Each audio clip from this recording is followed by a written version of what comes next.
Hello, good evening and welcome to India Voice Fest 2022। आज है 5 दिसंबर 2022 और आज है पहला दिन इस भारत की वॉइस एक्टिंग इंडस्ट्री के इस महापर्व का। देखिए, महापर्व हम कह रहे हैं, फेस्टिवल कह रहे हैं, India's biggest voice industry festival, बल्कि मैं मानता हूं कि कई मायनों में ये भारत का ही नहीं बल्कि विश्व के जो है सबसे बड़े पर्वों में से एक है when it comes to the voice acting industry. पर इसे ये दर्जा दिया किसने है? इसे ये दर्जा आपने दिया है, जो सैकड़ों हज़ारों लोग जो इस सफ़र में मेरे साथ जुड़े हैं।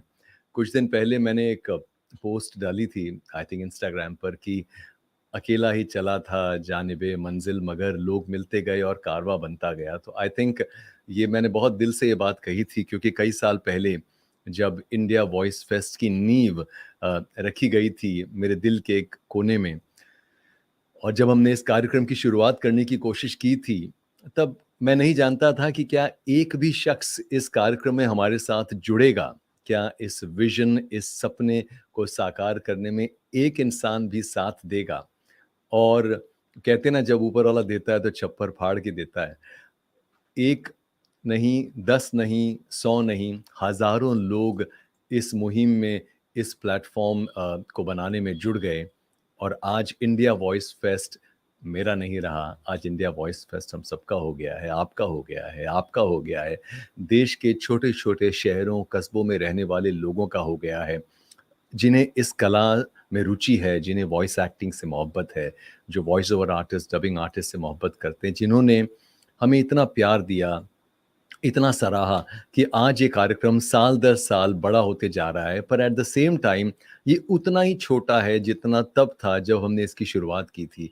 It was just an idea whose time had come, and I think that is the reason why India Voice Fest has become such a big success in the hearts of the hundreds and thousands of people who follow this program, who support this program. So तहे दिल से आप सभी को बहुत बहुत बहुत बहुत थैंक यू।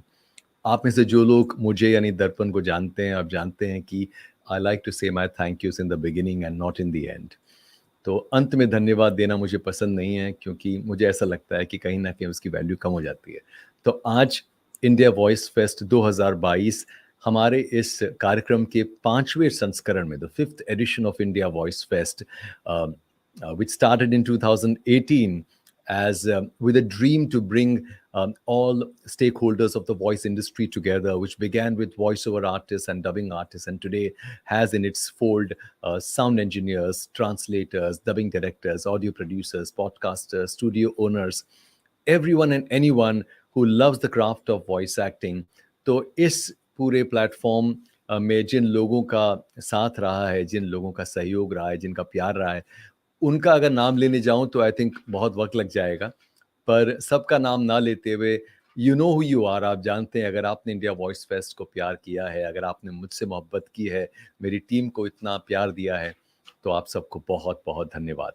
वैसे इतने बड़े कार्यक्रम को साकार करने में बहुत संसाधनों की ज़रूरत होती है जो हमारे पास ज़्यादातर होते नहीं हैं।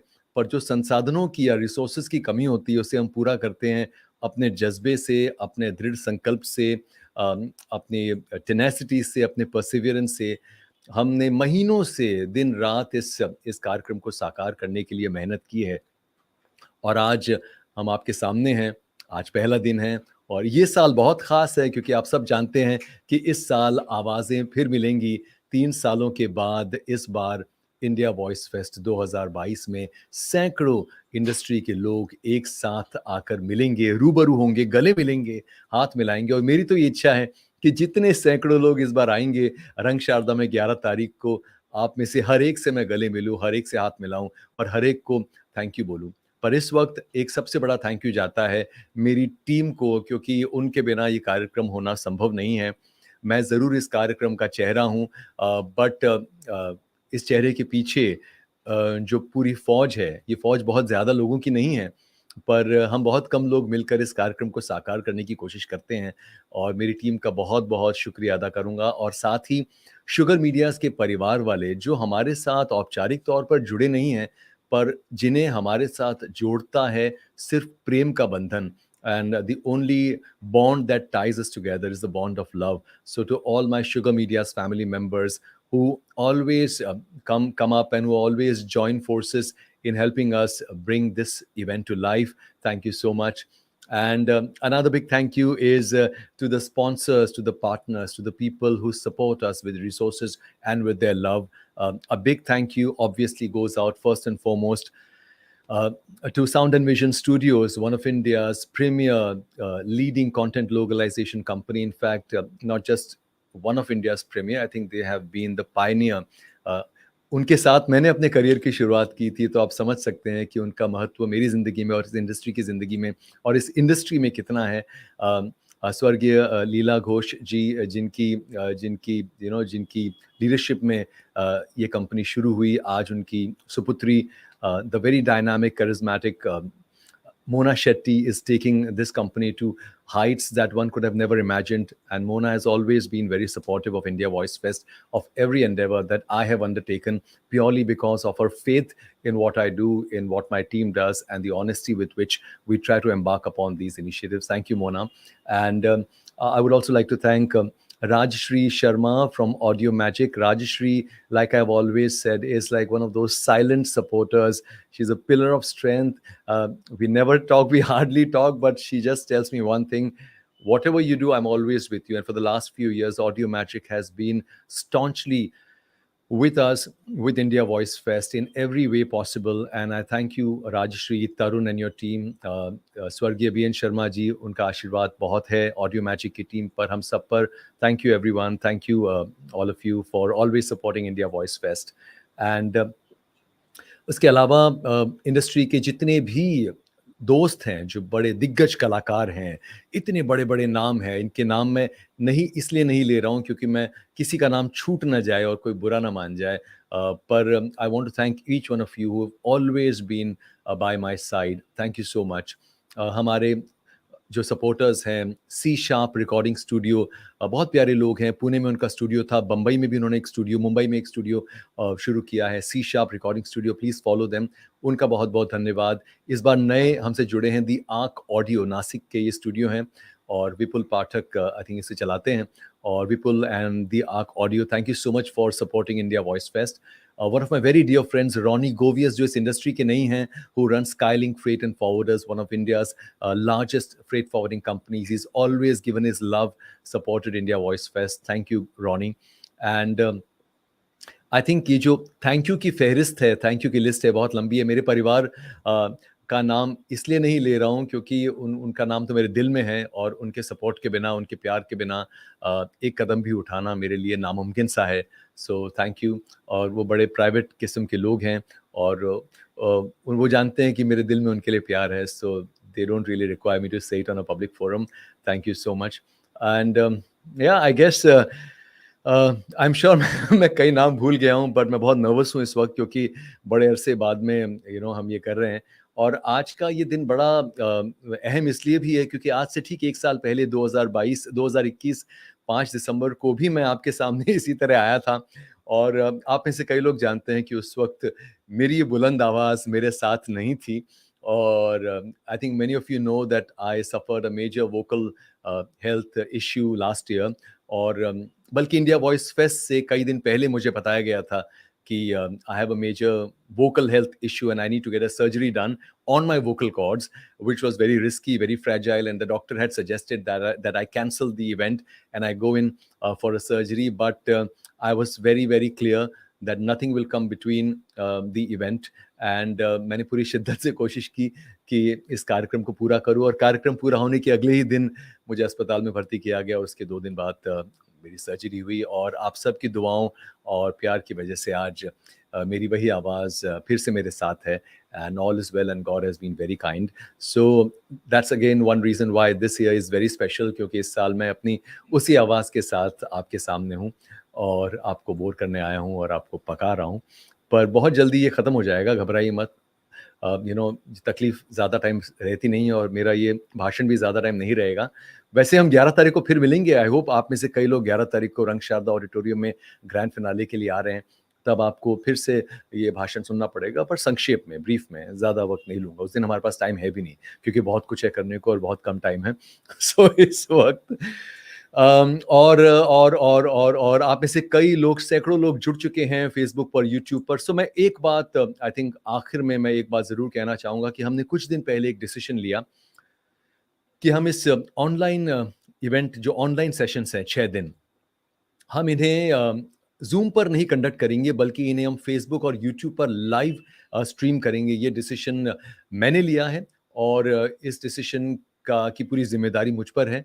मैं जानता हूँ कुछ लोगों ने सिर्फ़ ऑनलाइन ये कार्यक्रम देखने का टिकट लिया है, और मैं समझता हूँ कि हमने पूरी कोशिश की है कि उस टिकट के बदले जो गिफ्ट हैम्पर उन्हें मिला है, या जो मौके मिले हैं उन्हें टैलेंट हंट में पार्ट लेने के, अवार्ड्स में पार्ट लेने के, मैं उम्मीद करता हूँ कि आप उन मौकों की कदर करेंगे, और आप इस बात की भी कदर करेंगे कि जो हमारे बड़े-बड़े दिग्गज इस कार्यक्रम में जुड़ रहे हैं, उन्होंने मुझसे ये कहा, उनमें से कई लोगों ने, कि इसे यूट्यूब और फ़ेसबुक पर अगर स्ट्रीम करें ऑनलाइन सेशंस को, तो ज़्यादा से ज़्यादा लोगों तक ये लर्निंग्स, ये टीचिंग्स पहुँच पाएँगी। तो अगर आपको लगता है कि मैंने गलत किया है, तो मैं आपसे एक क्षमा माँगता हूँ, और अगर आपको लगता है कि ये ठीक है, सही है, तो प्लीज़ आप हमारा साथ दीजिए और इस कार्यक्रम में हमारे साथ इसी जोश और खरोश के साथ जुड़े रहिए। वैसे 7वें दिन यानी 11 तारीख को obviously you need a ticket to be a part of the grand finale और to be a part of the dinner party. कोशिश कीजिए कि आप जो भी है इंडस्ट्री में, बड़े हैं, छोटे हैं, कोशिश कीजिए, गेट अ टिकट। एक बहुत छोटी-सी चीज़ है, it's a symbolic gesture of support, क्योंकि इस कार्यक्रम को ऑर्गेनाइज़ करने में बहुत संसाधन लगते हैं, चाहे वो धन धन के संसाधन हो या मेहनत हो, अ, मतलब लाखों करोड़ों की मेहनत लगती है इस तरह के कार्यक्रम को ऑर्गेनाइज़ करने में। तो ये जो एक नॉमिनल फ़ी हम टिकट की लेते हैं, अगर आप वो पिकअप कर लेंगे, तो शायद कहीं न कहीं हमें ऐसा लगेगा कि आप हमारी हमारी इस मेहनत की इज़्ज़त कर रहे हैं। ख़ैर, आप में से कई लोग ऑलरेडी जुड़ चुके हैं, और जो कुछ नहीं जुड़े हैं, मैं चाहूँगा कि आप आने वाले टाइम में जुड़ जाएँ। और आज की जो शुरुआत है, ऑलरेडी काफ़ी वक़्त ले लिया है मैंने, क्योंकि we have everything lined up. As all of you know, the schedule has been shared with you. We have some amazing sessions lined up today, और मेरे इस व्याख्यान के बाद कुछ महान दिग्गज लोग इंडस्ट्री के आएँगे आपसे बातें करने, जिन्हें आप सुनना पसंद करेंगे। और कुछ बहुत ख़ास चीज़ें हैं, बट वो मैं थोड़ी देर बाद में शेयर करूँगा। हर साल की तरह इस साल भी हमारे कुछ चाहने वालों ने हमारे लिए, और हम भी उनके चाहने वाले हैं, हमारे लिए बहुत प्यारी कुछ चीज़ें की हैं, कुछ केक्स आई हैं, और हर साल की तरह इस साल भी मैं आपके साथ वो केक कट करूँगा, और हर साल की तरह इस साल भी मैं आपको केक नहीं भिजवाऊँगा, और हम ही लोग उस केक को ख़त्म कर लेंगे और एन्जॉय करेंगे। और हम बहुत मीन हैं और बहुत चीप हैं, but that's how we are. क्योंकि अगर आपको ये केक खानी है, तो आपको हमारे ऑफ़िस आना पड़ेगा, और वो भी आज की तारीख में, रात से पहले, क्योंकि कल तक जो है केक खत्म हो जाएगी। तो थोड़ी देर बाद में करें, है ना? थोड़ी देर बाद में we'll do this cake cutting in some time. And yeah, and we are all delighted to welcome all of you. So please show us your love on Instagram and Facebook and YouTube, and follow India Voice Fest on Instagram, Facebook and YouTube, and tell everyone that we are streaming live on YouTube and Facebook. और अगर आज नहीं जुड़े हैं, तो आप इस stream को बाद में देख सकते हैं, और कल भी जुड़ सकते हैं, परसों भी जुड़ सकते हैं, रोज जुड़िए, और रोज ये लिंक अलग होगा। तो इसके लिए एक सिंपल समाधान ये है कि आप हमारे YouTube अकाउंट को जो है सब्सक्राइब कर लें, YouTube चैनल को, और हमारा वो बेल आइकन दबा दें, तो हर रोज जो है इस कार्यक्रम की जो इंटीमेशन है वो आपको मिल जाएगी एक नोटिफिकेशन के तौर पर। सो आई गेस, सॉरी मैंने बहुत बोल लिया ना। आई थिंक जो पिछले साल मैंने नहीं बोला था, पिछले साल जो मेरी आवाज़ बैठी हुई थी, गला खराब था, उस वजह से जो नहीं बोला था, I am trying to more than make up for it this year. But anyways, I think this is it, I guess. So I'm going to end this spiel, and now I'm going to invite my very dear friend, someone I love, adore, deeply respect, deeper, industries diva, the Zarina, the gorgeous, the charismatic, the dynamic, the vivacious, uh, और कोई रह गया क्या मोना, कोई और adjective? So the one and only Mona Shetty coming up in just a moment.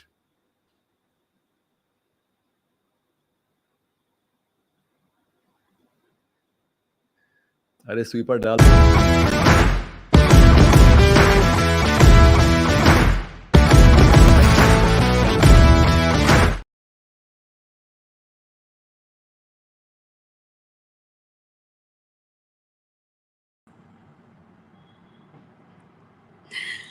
Hello, everybody. Darpan, you are so embarrassing. Uff, इतनी सारी चीजें, मतलब ढूंढ के कहाँ से निकालते हो तुम इतने सारे adjectives. But anyway, warm welcome to all of you to India Voice Fest 2022. It's that exciting time of year again. मैं हमेशा दर्पण से कहती हूँ कि यार ये दिसंबर लगता है जैसे पता नहीं कितना excitement है. There's so much to look forward to because अभी हाल ही में last week हमारा just deep.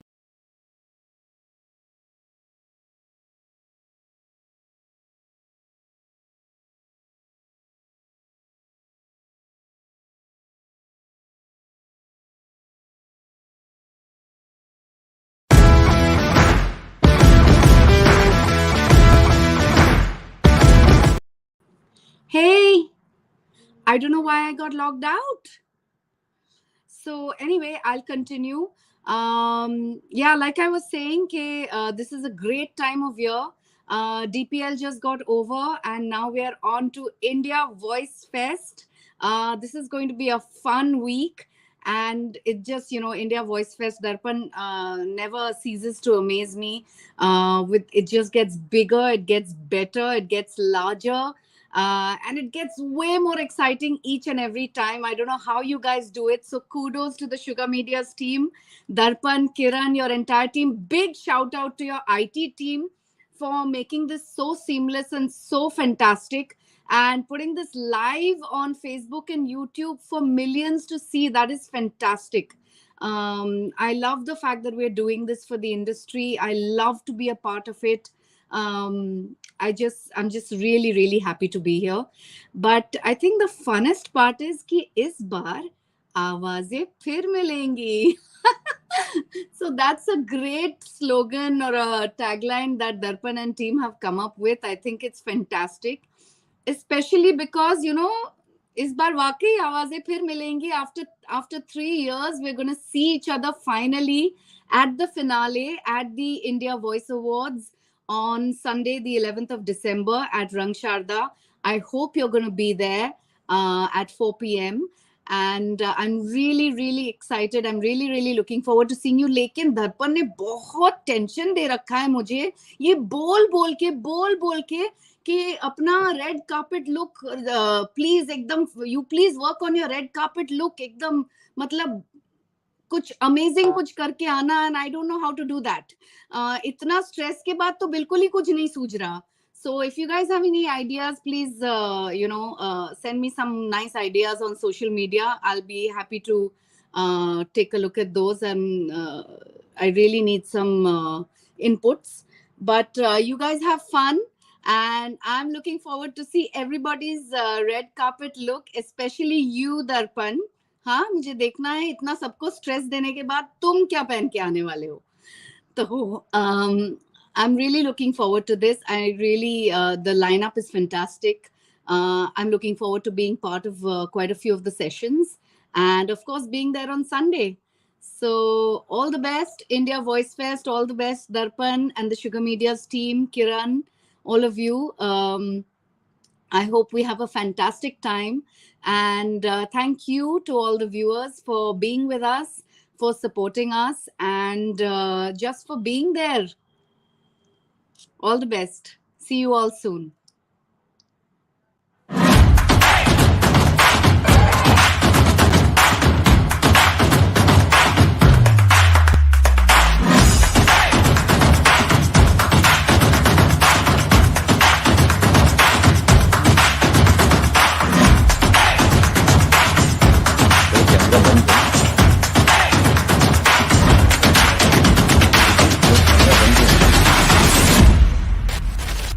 नहीं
Thank you, Mona. Thank you for those lovely, lovely, lovely words. And as far as my red carpet look goes, yes, I am working on my red carpet. कुछ designers से बात की है. Let's see which one of them comes up with the right outfit. कुछ वक्त लग सकता है, साल 6 महीने लग सकते हैं, 1.5 2 साल लग सकता है. इसके लिए I'm not waiting for that, and I'll just come up with whatever I have. But Mona, I am very excited to see your red carpet look, and each one of you who is watching this, remember that the India Voice Fest grand finale is not an ordinary event. There is going to be a huge red carpet, and each one of you is expected to walk on that red carpet and to wear a fantastic red carpet look. Don't wear red. That is not the meaning of red carpet look. Means wear something fantastic. Wear your finest. अपनी शादी के कपड़े पहनाओ, या फिर अगर आपको लगता है शादी के कपड़ों से कुछ खौफनाक यादें ताज़ा होती है तो वो मत पहनो, कुछ और पहन लो, but wear something nice. Any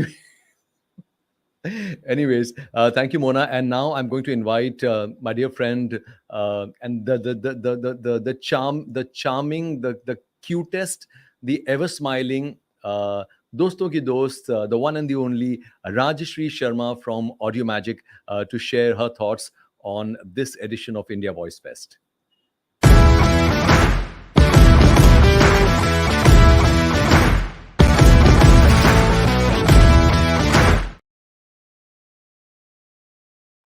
नमस्कार, hello everyone, what a wonderful welcome speech bye दर्पण एंड मोना. उसके बाद मैं क्या कहूँ, मैं ये सोच रही हूँ, बट मैं ये जरूर कहूंगी कि बहुत ही बढ़िया स्लोगन चुना है, आवाजें फिर मिलेंगी.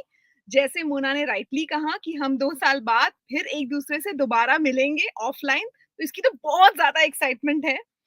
And thank you to Darpan and the entire team of Sugar Mediaz for this. मैं हमेशा कहती हूँ कि India voice fest is a celebration of the voice industry, जहां हम सब इकट्ठा होते हैं, चाहे हम इस फील्ड में जो भी काम कर रहे हों, हम इस फेस्टिवल से जुड़ते हैं, हम इसका इंतजार करते हैं. और आप सभी को तो सिर्फ ये ये हफ्ता दिखेगा कि हाँ, इस हफ्ते हम इंडिया वॉइस फेस्ट में हैं, बट मुझे पता है कि बाकी के 300 प्लस डेज ये लोग कितनी मेहनत करते हैं ताकि ये हम सबका एक ये फेस्टिवल है, हमारा सेलिब्रेशन है, ये सच हो, ये साकार हो. So thank you so much. Thank you Kiran, thank you Darpan and thank you to the whole team. हम तो बहुत ज़्यादा एक्साइटेड हैं और इस बार का लाइनअप देखकर तो मज़ा ही आ गया. कुछ बहुत ही अद्भुत इवेंट्स रखे हुए हैं and the grand finale of course. और रेड कार्पेट का तो मुझे पता चला, मैं दर्पण और मोना दोनों का लुक आपको अलग-अलग भेज दूँगी. तो उसका इंतज़ार कीजिएगा और उस दिन भी हम आपका इंतज़ार करेंगे, तो हमसे जुड़िए, हमसे मिलिए और इस महान सेलिब्रेशन का हिस्सा बनिए. तो मैं यही कहूँगी, India voice fest welcome all of you हम सबकी तरफ से, और हम भी इसमें जुड़ेंगे. And let's make it a grand success and let's enjoy this celebration. Thank you so much.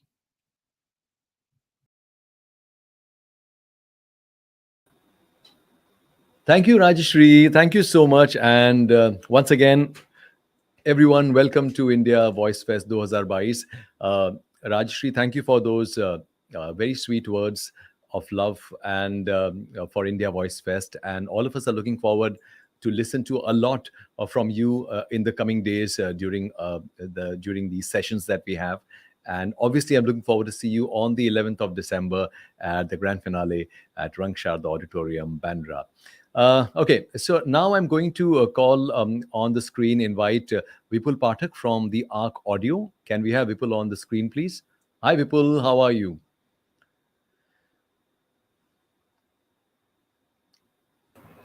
Hello. Vipul, एक second, आपकी आवाज नहीं आ रही है. Let me just get this checked. I can't hear Vipul. Just give me one moment, Vipul. Just let me get this sorted. Hello. Am I audible now? Vipul, can you say something? Am I audible now? Okay, Hello? I can't seem to hear Vipul though. Hello. You can hear him, but I can't hear him.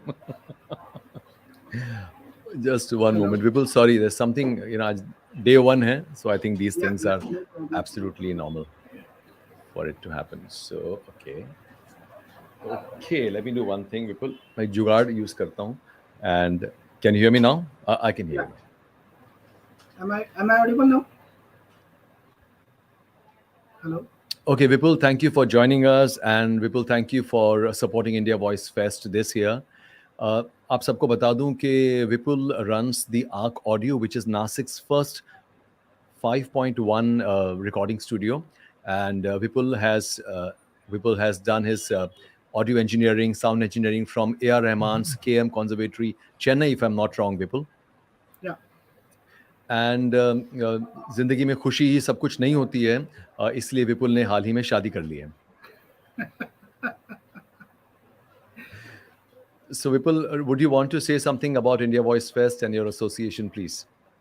Yeah, I'm really excited about India Voice Fest 2022. This is our first event we are sponsoring in lifetime. So I'm really excited to be there and उस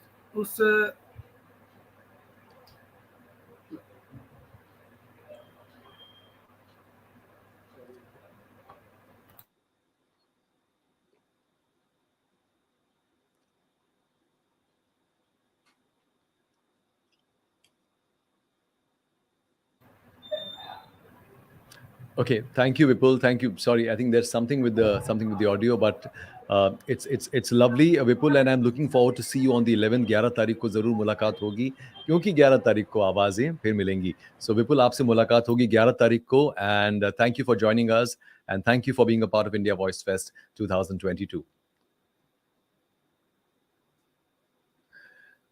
So ये थे विपुल पाठक from the Arc Audio. So if you are in Nasik and if you're looking at a lovely studio, you know where to go. अब हमारे साथ जुड़ रहे हैं C Sharp Recording Studio से अंकिता और Rohit. Can we have them on the screen, please? Hello. Hi, Ankita. Hi, how are you? Is Rohit also joining us? Okay. Yeah. So only Ankita, welcome to India Voice Fest 2022, and thank you for supporting the event again this year. And all of you know that C Sharp Recording Studio is from Pune, and they have recently started a studio in Mumbai. Congratulations on that. So, over to you, Ankita. Yeah, so India Voice Fest case मतलब 3 साल से हम जैसे जैसे हो रहे. Last time Pune में new studio हो गया. This year again we have a studio in Bombay. सो आपके साथ जुड़ के बहुत ही अच्छा लगता है. उसके साथ हमारा भी प्रोग्रेस होता है. Hello hello hello hello hello. ये सबसे खूबसूरत बात है इस तरह के प्लेटफॉर्म की, अंकिता की. हाय, कैन यू हियर मी? या Can you guys hear me? Lovely. So Ankita, मैं कह रहा था कि इस तरह के प्लेटफॉर्म की ये सबसे खास बात ये होती है कि जो भी लोग इस तरह के कार्यक्रम में या इस तरह के मंच से जुड़ते हैं, आई थिंक हम सब एक दूसरे को बेहतर जानने लगते हैं. अगर आप एक रिकॉर्डिंग स्टूडियो हैं तो you get access to voices and voices get access to you, and I think that's a fantastic situation to be in. So thank you, Ankita. Thank you, Rohit, for being a part of India Voice Fest, and I'll see you on the 11th. I'm not sure if you are coming on the 11th because I was told that you guys are traveling, but if you can, please be there on the 11th. Yes, sure. Thank you.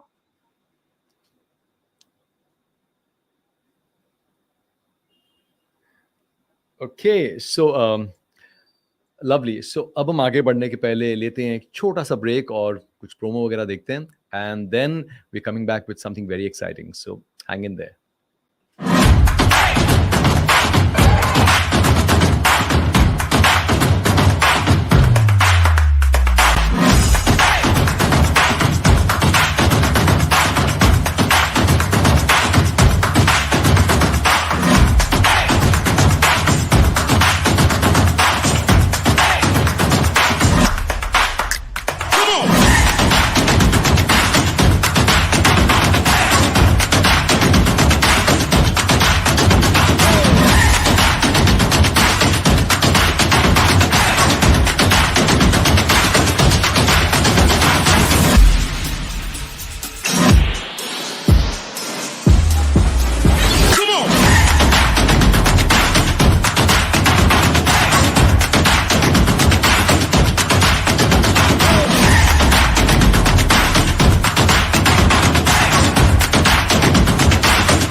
Hello and welcome back to India voice fest 2022। आज है पहला दिन यानी 5 दिसंबर 2022 और एक हफ्ते का ये पर्व, ये महोत्सव, ये समारोह है India's biggest voice industry festival, the Indian voice industry conference and awards. ये कार्यक्रम शुरू हुआ था आज से 5 साल पहले 2018 में। एक छोटी सी पहल पद्मश्री अमीन सयानी जी ने हमें आशीर्वाद दिया और उनके आशीर्वाद के साथ हमने इस कार्यक्रम की शुरुआत की और आज 5 साल बाद 2022 में हजारों लोग इस कार्यक्रम से जुड़ चुके हैं। पूरी इंडस्ट्री, ना सिर्फ मुंबई में बल्कि देश के कोने कोने से लोग, छोटे शहरों से, कस्बों से, उत्तर दक्षिण पूरब पश्चिम, हर जगह से लोग जुड़ चुके हैं इंडिया वॉइस फेस्ट के साथ। और उनका ये जुड़ना ये दर्शाता है कि वॉइस एक्टिंग की जो कला है, वॉइस एक्टिंग की जो एक क्राफ्ट है, इसकी ख्याति, इसकी पहुंच इस कहाँ कहाँ तक है। और आज ये इंडस्ट्री इतनी बड़ी हो चुकी है कि आज इसके चाहने वाले हजारों में नहीं, लाखों करोड़ों में हैं। उन्हीं चाहने वालों के जो आइडल हैं, यानी जिनके चाहने वाले लाखों करोड़ों हैं, उनमें से कुछ आज मेरे साथ हैं इस सेगमेंट में जिसका नाम है hello stars, where I am going to talk have a quick chat with some of our biggest stars of the Indian voice industry. सबसे पहले मेरे साथ हैं the veteran voice artist, award winning voice Neshma Chimburkar. Can we have Neshma on screen please? Yay! Hi, Darpan. Neshma, Can you hear hi. me? Neshma, I can't hear Neshma. Can you just put that on? Can't hear me. Neshma, hi. Can you Hello, hear? hello. Hi, can you hear me? I can hear you. Absolutely. Okay, thank God. Neshma, welcome to India voice fest 2022 and मुझे बताया गया था कि नेश्मा की तबीयत ठीक नहीं है and she has cough and cold. पर देखिए, अगर सर्दी जुकाम में ऐसी आवाज है तो आप सोचिए जब सर्दी जुकाम नहीं होता है तब कैसी आवाज होती है। मैं इनफैक्ट तुमको बोलने वाली थी कि मैं नहीं आती, but then I thought I don't want to miss this opportunity and since it is online, so yes, I have to join this. So thank you so much for inviting me here. You guys are doing I mean, this is so great, yaar. I mean, 2022 India Voice Fest 2022 आवाजें फिर मिलने वाली है. I'm so excited for 11th. हम सब साथ मिलने वाले हैं, साथ होंगे after almost like 2 years, right? 2019 में हम लोग मिले थे. 3 साल बाद, क्योंकि हम 3 साल बाद. 2019 में मिले थे और 3 साल यस. बाद आवाजें फिर मिलने वाली हैं। एब्सोल्युटली। और बिल्कुल. मैं आप सबको बताऊं कि नेश्मा इंडिया वॉइस फेस्ट के पहले संस्करण से यानी फर्स्ट एडिशन से हमारे साथ हैं। इनफैक्ट मुझे याद है जब शुरू में बिल्कुल, नानावटी कुछ एक से. चुनिंदा जो दिग्गज आर्टिस्ट है जिनसे मैंने बात की थी उनमें से एक नेश्मा भी थी। और थैंक उस दिन, वो दिन है और आज का दिन है। She has never said no for anything related to India voice fest. और मैं समझता हूँ कि पिछले कुछ सालों में इंडिया वॉइस फेस्ट ने भी एक अच्छा रोल प्ले किया है बिल्कुल. नेश्मा की पहुंच को पूरे देश और देश के बाहर पहुंचाने में। So I am sure that I am sure that you appreciate the fact of कि कोर्स, इस तरह का मंच कितना इम्पोर्टेंट है हम सब के लिए, हम हमारे सबके चाहने लिए. वालों तक पहुंचने के लिए। बिल्कुल, बिल्कुल.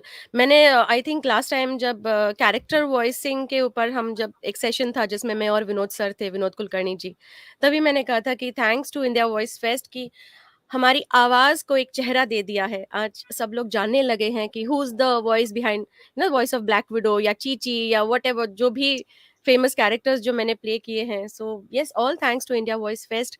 तुम बहुत अच्छा कर रहे हो एंड मैं चाहूँगी कि इंडिया वॉइस फेस्ट ऐसे ही दुगनी चौगनी तरक्की करे दिन ब दिन. And again the talent hunt which you guys are doing, it is so nice. Because मैं भी क्लासेस लेती हूँ वॉइसिंग के, वॉइस एक्टिंग के, एंड मैं देखती हूँ लिटरली इंडिया के कोने कोने से बच्चे इतने टैलेंटेड हैं. लाइक फ्रॉम झारखंड है, बिहार है, आसाम है, इतने टैलेंटेड बच्चे हैं. और बहुत अच्छा लगता है जब वो सब यहाँ आपके टैलेंट हंट में हिस्सा लेते हैं, विनर्स बनते हैं.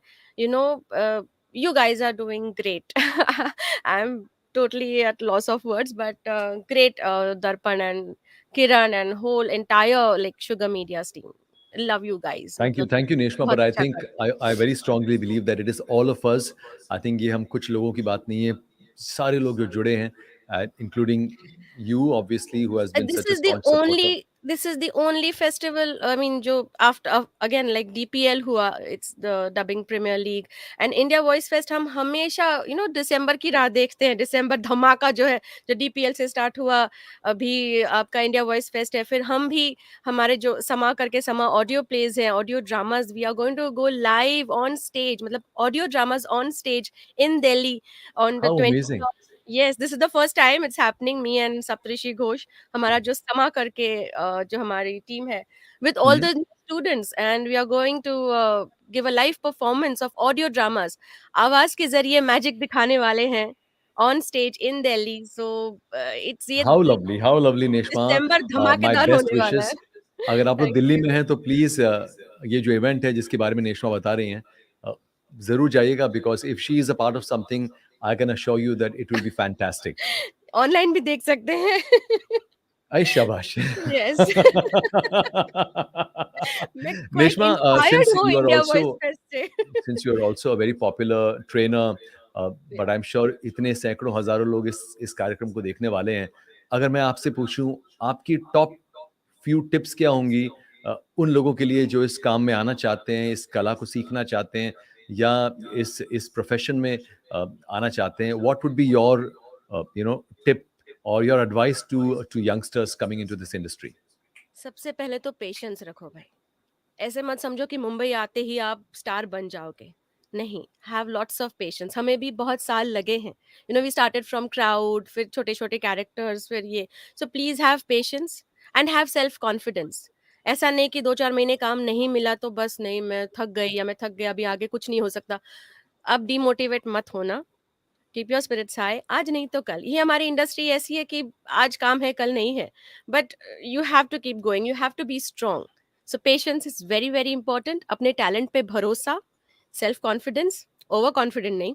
एंड एक और बात जो अभी मैं बोलने वाली हूँ, कल से मुझे जुकाम है, शायद मैं एक स्टूडियो गई थी परसों, उसके बाद मेरा थ्रोट इन्फेक्शन हो गया, and see it's the moral responsibility of the artist, अगर हम बीमार हैं तो प्लीज, कल का रिकॉर्डिंग मैंने कैंसिल कर दिया, I am not going to any other studios, I am just doing it from my home setup, so please ये एक मॉरल रिस्पॉन्सिबिलिटी करके सोचिए, अगर आप बीमार हैं तो प्लीज आप माइक के सामने मत जाइए, क्योंकि हम हेडफोन्स बदल सकते हैं, माइक हम चेंज नहीं कर सकते, तो एक छोटा सा टिप ये देना चाहूंगी प्लीज, और क्लाइंट्स को भी बोलूंगी आप किसी को फोर्स मत कीजिए, because of weather is so bad now, so please ये याद रखिए, और बस कॉन्फिडेंस रखिए एब्सोल्युटली। अपने आप पर, sky is the limit for you, and keep on how brushing your skills, how ऐसे हाउ नहीं कि वंडरफुल। आई थिंक जो 2-3 चीजें आपने खासकर बताई हैं कि have patience, believe in yourself and keep brushing your skills, and I think these are absolutely precious nuggets of wisdom coming from such a veteran voice talent. So thank you, Neshma, that was absolutely fantastic.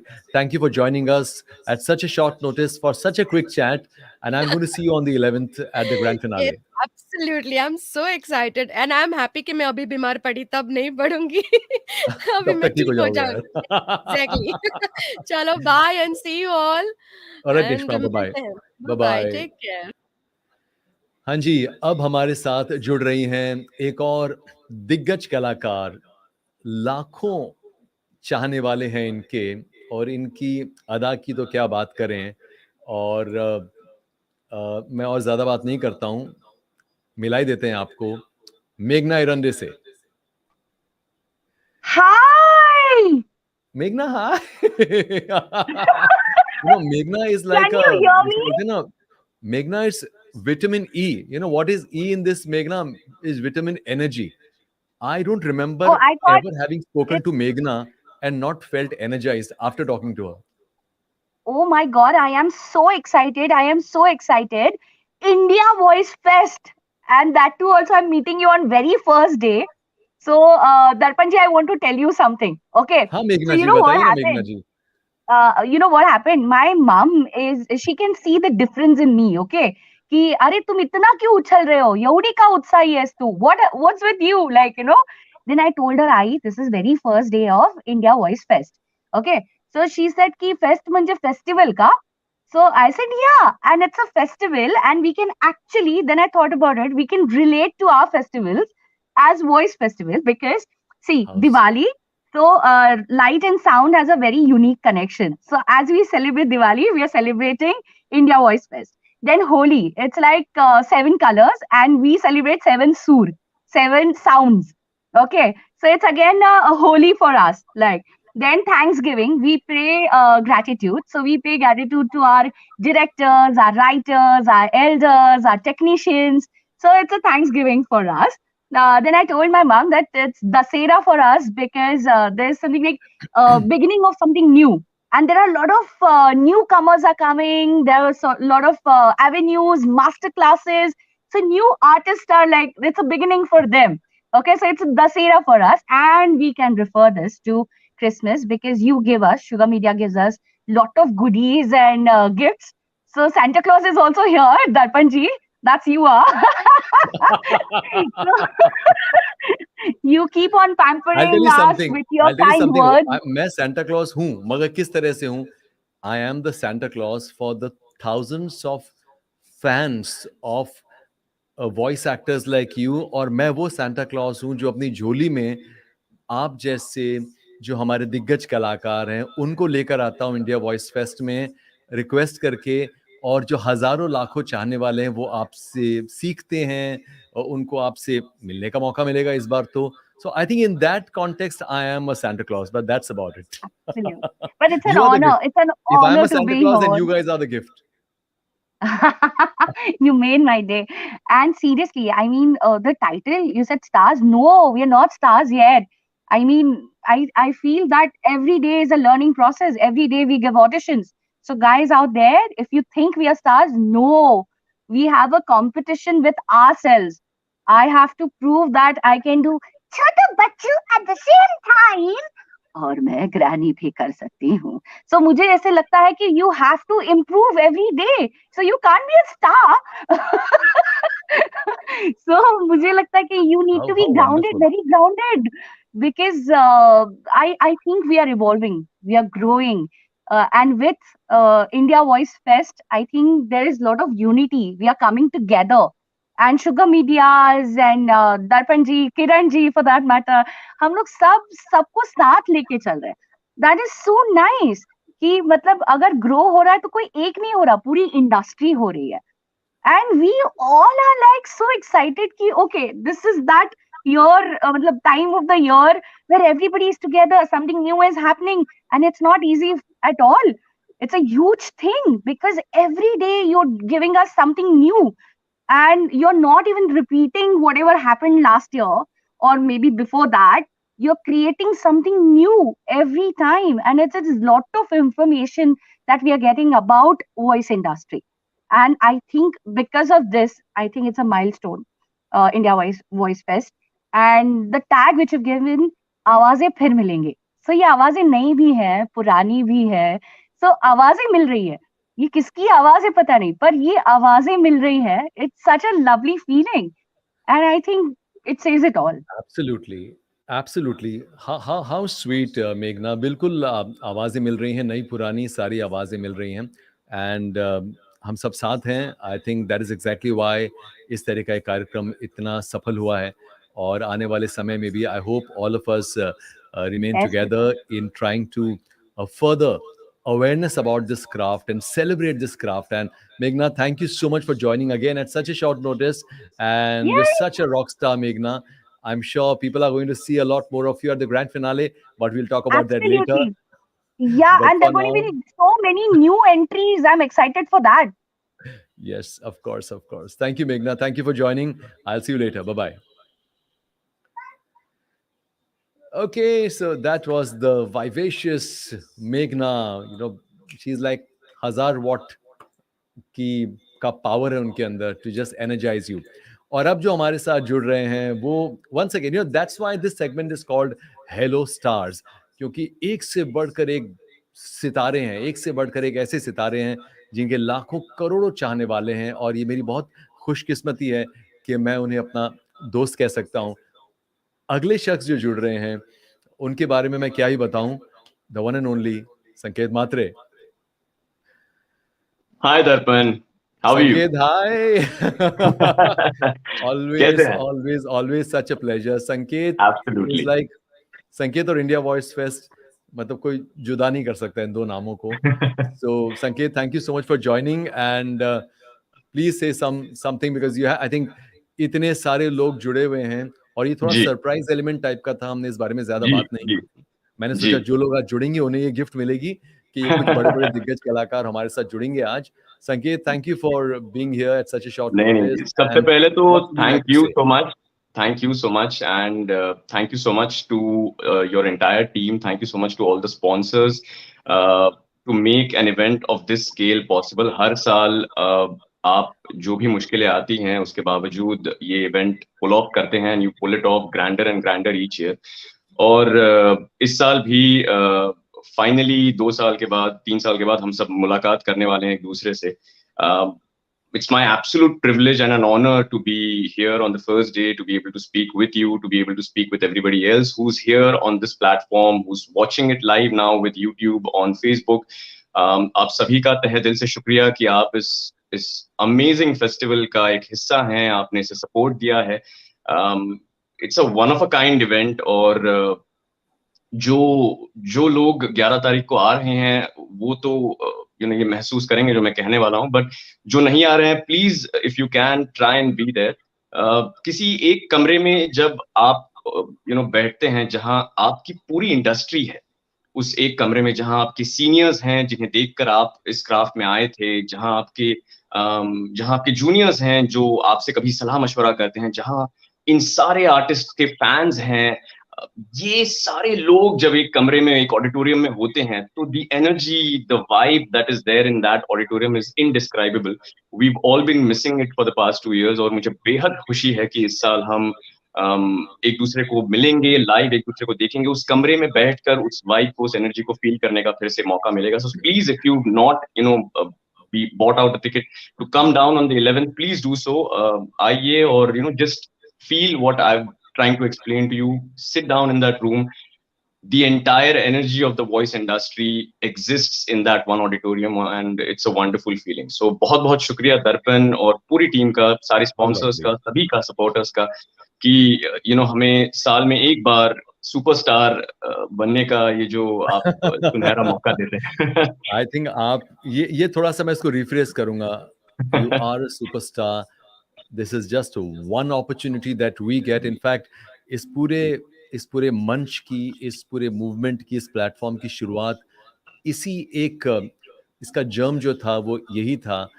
I ji. wanted that all my colleagues, my seniors, the stalwarts, the veterans, I think all of them should be showcased as the true superstars that they are. Absolutely. And in fact, इस बार Absolutely. तो like last time 2019 में भी we had a red carpet, और जी, इस बार भी we are going to have a red carpet. You should feel that you are walking in बिल्कुल to the Oscars of the Indian voice industry, and that's how I बिल्कुल. think each one of us should look at it.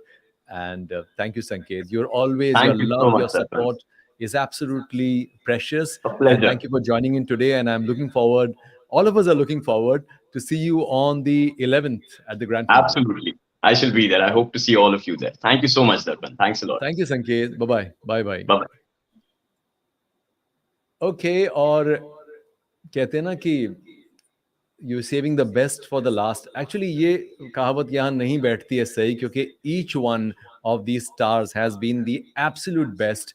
The next one coming on the screen is my very dear friend, मेरा भाई, मेरा यार, the one and only Viraj Yadav.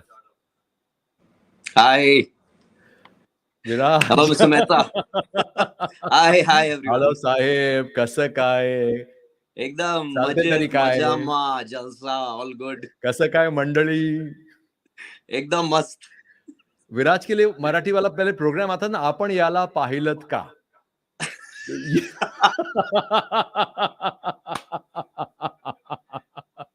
I think आप थे वहां पर. हाँ, मैं था. हाँ, मैं तब ढूंढ से आप रहा ढूंढ था. रहे थे. Viraj, thank you for joining in, bhai. And Thank for you, thank you, everyone, Viraj, as all of you know, is not really there on social media, and but that has not stopped him being the superstar, rock star that he is. One of India's finest voice artists. Someone I deeply love, adore, respect, learn from all the time, and it is my absolute privilege to call him a friend. So, Viraj, what do you have to say about India Voice Fest this year? This मतलब ये हर साल ही अच्छा बड़ा मजेदार हो रहा है, मजा आ रहा है। और बहुत लोगों ने कोशिश की है ऐसा करने की पहले, बट कुछ हुआ नहीं। आपने किया और ये बहुत धमाकेदार हुआ ही है। And there is so much to learn. हमेशा ऐसा लगता है कि हर कोई आप, इट डजंट मैटर आप कितने साल इस इंडस्ट्री में रहे हैं, या आपने कितना काम किया है, कितनी फिल्में की है, कितने एड फिल्म्स आपने डब की है, या जो भी है। बट एक, every time you see someone on the panel, every time you see someone in the auditorium who's speaking, talking, and everyone makes sense to you, and you always feel you're learning something you've like you haven't done this before, and you go back to the studios or you go back to your drawing board and you feel this is something new and this is something that you've never done. You can apply it in your professional career of voicing, no matter how many years you've spent in it. तो हमेशा ऐसे ही लगता है, बहुत बहुत learning है इसमें। और फिर आप वहाँ एक लर्न करो और फिर पूरा साल उसको आप यूटिलाइज करो जो भी सीखा है, and then again wait for India voice fest. How lovely. Viraj, you are an absolute stalwart. You've been around in the industry for decades and कुछ बहुत बेशकीमती काम आपने किया है. You are one of those few artists जिनका दखल advertising में भी उतना ही है जितना डबिंग में है, जितना नरेशंस में है. तो अगर मैं विराज आपसे पूछूं कि जो अभी उभरते हुए कलाकार हैं, जो इस काम को बहुत शिद्दत से अपनाना चाहते हैं, आपकी उनके लिए, आपका उनका गुरु मंत्र क्या होगा उनके लिए? गुरु मंत्र तो कुछ है नहीं, पर मुझे ऐसा लगता है, मेरे ख्याल से नेशमा ने पहले कहा कि पेशेंस रखना बहुत जरूरी है। I second that what Neshma said, patience बहुत जरूरी है। और आप ये सोचकर ना चलें कि मुझे एडवर्टाइजिंग में वॉइसिंग करनी है, या मुझे फिल्म्स डब करनी है, या मुझे नरेशन करना है। आपको जो आता है, जो करना है वो कीजिए, और then you can pick and choose what you want to do really. आप ये सोचकर ना चलें कि मुझे एक ही स्ट्रीम में वॉइसिंग करनी है। आपको जैसा काम आता है, जो काम आप सीख रहे हो, अच्छे से सीखो, अच्छे से अपने आप पर काम करो, और उसके बाद आप सिलेक्ट कर सकते हो आपको क्या करना है। लेकिन हर चीज करनी चाहिए, ऐसा मुझे लगता है। विराज, अगर मैं एक एक आखिरी सवाल पूछूं, जी। if you can tell me what is the best piece of advice that you got when you were starting out, and what is the worst piece of advice you got? Oh god. ये बड़ा important सवाल है क्योंकि इसमें हाँ। बहुत सारी learning छुपी है सबके लिए. अब लीला जी हो, या गुलू दी हो, या रूपा जी हो, इन लोगों ने हमेशा एक चीज कॉमन कही है, be a little fearless and be a little open. अपने आप को बांध कर मत रखो। When you are in front of the microphone, just be what you should be. अपने आप को वहां बांधो मत। Be fearless in in terms of, किसी नेगेटिव तरीके से नहीं, लेकिन बहुत पॉजिटिवली आप माइक्रोफोन के सामने आप खुल जाओ। This was the most precious advice that I had got. Worst तो पता नहीं वर्स्ट क्या थी। Okay, we'll give that a pass. But I think that's very interesting. ये जो आपने अपनी एडवाइस के बारे में बात की, but I think इसमें बहुत बड़ी लर्निंग छुपी है for upcoming voice artists. Ji. When you say be fearless is have the courage to make a choice. True. Sometimes it could be about saying no. I think Yes. saying no sometimes is as important as wanting to say yes. And people like us who have spent a lifetime in this craft and have reached where we are, I think we could not agree more कि कितना जरूरी है to be True. fearless and to have the courage to make your own decisions. So I think that's बिल्कुल fantastic. That's sage बिल्कुल advice coming बिल्कुल। from one of India's finest voice talents, one of the most fantastic, gifted voice artists. जितने अच्छे voice artists हैं विराज, उससे थोड़े ज्यादा अच्छे इंसान हैं, और ये बहुत ज्यादा अच्छे voice artist हैं. तो अब मैं और ज्यादा नहीं बोलूंगा और आपको बस embarrass नहीं करूंगा. Viraj, thank you. I'll see you on the 11th, and thank thank you. you. See you Bye-bye. on the 11th. Bye-bye. Wish you all the best. Thanks. Okay, so that was such a beautiful, quick session.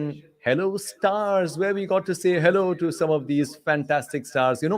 कमाल की बात यह है कि इनमें से कई लोग सोशल मीडिया पर बहुत पॉपुलर हैं, पर social media is not really the barometer for the greatness of a voice talent. हमारी इंडस्ट्री में इतने दिग्गज कलाकार हैं कि हम हर साल कोशिश करते हैं इंडिया वॉइस फेस्ट में कि एक से बढ़कर एक कलाकारों को फीचर करें। इस बार भी हमारी कोशिश ये है कि ना सिर्फ बुजुर्ग बल्कि कई यंग आर्टिस्ट हैं जो इतना गजब का काम करते हैं, और हमारा ये फर्ज बनता है कि उन्हें शोकेस करें। और I think it's your duty to appreciate them, to learn from them. And I think that is what India Voice Fest is, and that is what makes a platform like this very special. So I think we are running very much on time. एक दो minute यहाँ वहाँ हो रहा है. I'll not take more time, and we'll move and jump into the next session, which is a very, very, very important session, and that's the reason why it is on day one. This session is called The World of Voiceovers in Advertising, और इस session में हमारे साथ हैं कुछ बहुत दिग्गज veterans of the industry. तो इनसे मुलाकात करते हैं, and I'll be back in just a moment.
Hi everyone, welcome to India Voice Fest 2022. आज है 5 दिसंबर 2022. It is day one of India Voice Fest, and I'm super excited to welcome some very, very beautiful guests we have with us here on this panel. In fact, this is the first official panel of India Voice Fest 2022. इसके पहले जो हमने बात की थी वो तो एक लास्ट मिनट हमने एक सरप्राइज एक गिफ्ट दिया था सारे फैंस को with those stars coming in. This वक्त we have this session called The World of Voiceovers in Advertising. Now, all of you know that advertising is a very big segment of the voice industry, or advertising is also very special, is also called a ruthless place for voiceover artists. And there is a reason why it is called the mad world of advertising.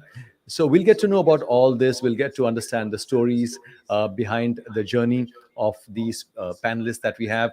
So we have with us, let me start with the moderator, the panelist, who is also the moderator for this session, my very dear friend, an absolute sweetheart, Prachi Maikar. Prachi, hi. Hi, am I visible? Am I audible? Yeah, technology is not my best friend ever. So Audible भी हो और audible से ज़्यादा आप Spotify भी हो. awesome, it's a pleasure. ऐसे बुरे जोक मारने वाले को कभी पैनल में नहीं रहना चाहिए, इसके लिए मैं चला जाऊंगा. But not before I introduce the other panelists. So Yeah, Prachi absolutely. is a very dear friend. She's someone I love deeply. She's an absolute sweetheart. She's a veteran of the voice industry. Someone who has been a voice artist since the age of 6. I was like, तो ये 20 साल से voice artist हैं, और आप देख ही सकते हैं कि 20 साल हो गए ना. प्राची की ज्यादा बोल दिया क्या? 18-19 साल नहीं बोला ना, ठीक है, 1-2 साल ऊपर नीचे संभाल लेंगे. So, and Prachi is one of those rare talents in the industry who is also today a very accomplished, in fact, she's one of India's leading transformation trainers. In fact, she also, gave us the privilege of having a fantastic session last year on, on the entire process of how you can transform your life, how you can become, how you can evolve, how you can really motivate yourself to become someone that's the best version of you. But today, Prachi is here in her capacity as a veteran voice artist, and she's going to be moderating this session. And I'm going to now request to have on screen our next panelist, Farzan Dastoor. Hi, how are you guys? Farzan, hi. Finally, we are putting a face to the voice, to the phone calls that we had. Yeah, I'm so excited to be here. It's the first day of India Voice Fest. It's going to be super fun. I have to tell everyone. So Farzan is a legit celebrity. All of you know that. I mean, I don't even want to count the number of times Farzan meets people, and when he leaves, people say, "Tusi na jao." आप So, counting की तो बात ही मत करो, मैं बहुत counting कर चुका हूँ. और बचपन से इतने तारे काउंट किए इन्होंने. आज the only person on earth who knows कितने तारे आसमान में हैं, that is Farzan Dastoor. So, Farzan, thank you. And you know what? The most beautiful thing about Farzan is, like I said, he's a legit celebrity. I reached out to him. Not It at was a all. cold DM on Instagram, and he responded immediately. And he was so loving, so friendly, so appreciative. And I think, it was the easiest to get him to join the panel at India Voice Fest, Farzan. And I can't thank you enough for that. Not at all. Not at all. I'm so happy to be here. Thank you so Thank you, much. Farzan. And obviously, we are looking forward to see you on the 11th as well. And Yes, 100%.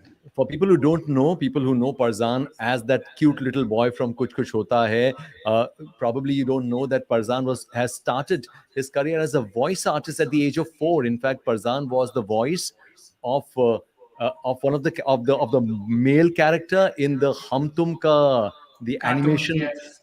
those two cute little animated characters. Farzan, and of course, my favorite Farzan Dastoor moment is "मैं घर छोड़ के जा रहा हूँ" of the Dhara commercial. So I guess we will get to know more about Farzan's story and his experiences, especially as a voice artist in the panel to follow. Thank you, Farzan. Thank you Thank you so for much, joining. Darpan. And And thank you, Prachi. I'm going to now request Varun Parikh to be on the screen. Hi, Varun. Varun, thank you for joining us. Having me? और जितना आसान फरजान को मनाना था, उतना ही मुश्किल वरुण को मनाना था.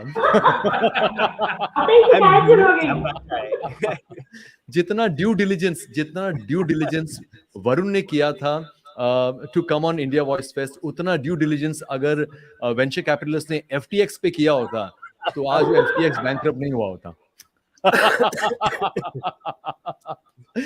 Varun, ladies and gentlemen, is a founder of Bay Owl Studios in Mumbai. He's also a veteran sound engineer, and he's been, in the field for more than 10 years now. A very popular guy in the advertising circuit, young, very promising, very bright, and I'm sure we'll get to know more about him in the session to follow. Varun, thank you for joining us. Really appreciate this. Thank you. Thanks, Darpan. I don't know if I'd call myself a veteran, but veteran का ना मतलब, veteran को लोग है ना usually बुजुर्ग से ले लेते हैं, बट वेटरन का मतलब वो होता है जो अपने काम में पारंगत हो, someone who is really who really has a hold on the craft and has been doing that consistently for a decent amount of time. So I guess that qualifies you to be a veteran. So thank you, Varun. And I will now call upon Sneha Suresh on the screen. Sneha, hi. Hi, can you guys hear me? Am I ये जो visible? उम्र Am I में audible? जो 11-12 साल की लग रही हैं, she is one of the most. ये जो आप वरुण कह रहे थे ना कि मैं veteran हूँ कि नहीं हूँ, I'm sure Sneha doesn't have any qualms about being called a veteran because she is a legit veteran of the You're being very advertising kind. voice industry especially. Sneha records in more than 10 languages. Sneha was the singing voice of the Tamil and Telugu version of the Navarai Maji song, the most famous song from English. Sneha is the voice behind thousands and thousands of television commercials. And oh my God, she is, I'm blushing. I was I'm so not used to excited. this. I was so excited when Sneha said yes to be on India Voice Fest. And Sneha, I'm looking forward to My meet you honor, on the 11th. Darpan, my honor. And I'm super excited. Most definitely. Thank you And so much. thank Thank you, you so everyone. much for having me here. Can you hear me? Am I Love- audible? Of course, you're audible. Yes. You're audible. I Thank won't you, crack thank that you joke so again, much. Prachi, don't worry. Hi, Okay, Prachi. guys, Hi, I'm going to Varun. leave. Hi, I'm Farzan. going to hand over the panel to Prachi, and I'll see you guys on the other side. Bye-bye. Thank you, Darpan. It's a privilege, it's a pleasure, it's an honor to have today, being the first day of India Voice Fest, to be along with you guys together on this panel and have this really empowering discussion that we're about to begin. Because any one of you who's watching right now who is ready to step into the voiceover world or who's already getting their feet wet in the advertising world and wants a little more guidance, a little more light to be thrown on your path forward, you are in the right place.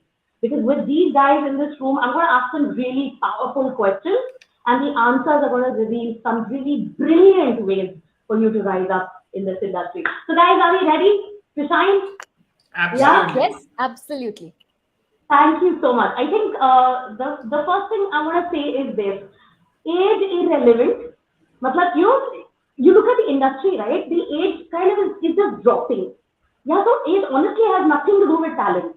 Yeah, we all started off pretty young. At least the three of us did. Like, Varun is like, I'm not sure. But the truth is, age irrelevant when you're doing good work and you get recognized. It is needless to say कि वो जो तुम्हारी position है वो तुम कायम कर लेते हो. When you've got the talent and you've got the gift. And I believe that the world is actually filled with many such people. And with your guidance right now, with the answers that you guys give, they're gonna have a lot more ability to see through. Because if you realize, for us, because we've grown up in the industry, like I've been doing this since I was 16, I've been doing it as child artist, Prasan, you've been ever since you were a child. So we are kind of marinated in the industry. But for an outsider, the world looks very different, right? So I think I want to crack open today's session with a very important question, which is, what are the unique challenges that you feel either you may have faced as a voiceover artist or seen a voiceover artist face in the industry? Neha, why don't you take the lead on this one? So unique challenges, the thing that I can think of at the back of my head is, as an artist, you never know what you're entering the studio for. I mean, Prachi, you know what I'm saying? When we go for a session, we don't know what we are called for. I mean, you roughly know how much time you're going to spend in the studio, so you schedule your work like that. But every day is a surprise, so you don't know what to be prepared for. So in that case, you have to be prepared with everything, right? So whatever is given to you, of course, the people who call you roughly know what your scope of delivery is, but they are also surprising themselves. You're also surprising yourself every day at work. So you never know what you're called to perform, right? You could be playing, as a 30-year-old could be playing a 50-year-old, I could be playing a 10-year-old, and I just have to walk into the studio with a well-prepared mind. Not necessarily a well-prepared voice, but a well-prepared mind. So that, I think, is a challenge, because when you're going without preparation, it's just about being very strong internally and then hitting it with all your conviction, because you never know what you're going to do in the studio. So yeah, I mean, I completely agree with you. I resonate with this so much. Because it's like that now. You walk into a job and suddenly they threw, you have to sing and do a voiceover. It's like scatting, or suddenly it's an accented character. And as exciting as it is, you're very right. We need to be prepared for it. Like, take your whole arsenal with you. Exactly. Yeah, like you go for a job thinking it's going to be like a rap, and then suddenly they'll be like, oh no, maybe we should add a melody to it, and you're like, oops. So or suddenly hey, can we try an accent over here? And what accent? So not like we're very well versed with accents, you pull it off just on the spot. So you're just experimenting with your voice, and everyone's there, everyone's with you, everyone's supportive, everyone's experimenting with you. It's not like we have a teacher there on the other side and someone's but it's just about having a lot of conviction and coming just with a very wholesome mind is what I think is one of the biggest challenges.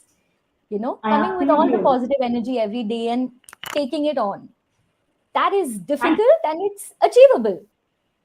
Absolutely. See, I mean, we've lasted in the industry for donkey's years, right? I think somewhere or the other, we have surprised ourselves too. And thanks to producers and filmmakers like these guys right here, they put us on the mic because they've got this space that, these guys can come up with what we are they're putting us through the grind. And then on the other side of it, magic has happened because the whole team has worked together. So exactly.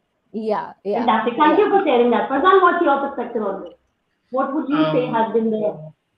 I think I'll take a step back. And when you said especially that there are people who are newcomers who don't know anyone in the industry, I think it's the biggest challenge to first find out where to send.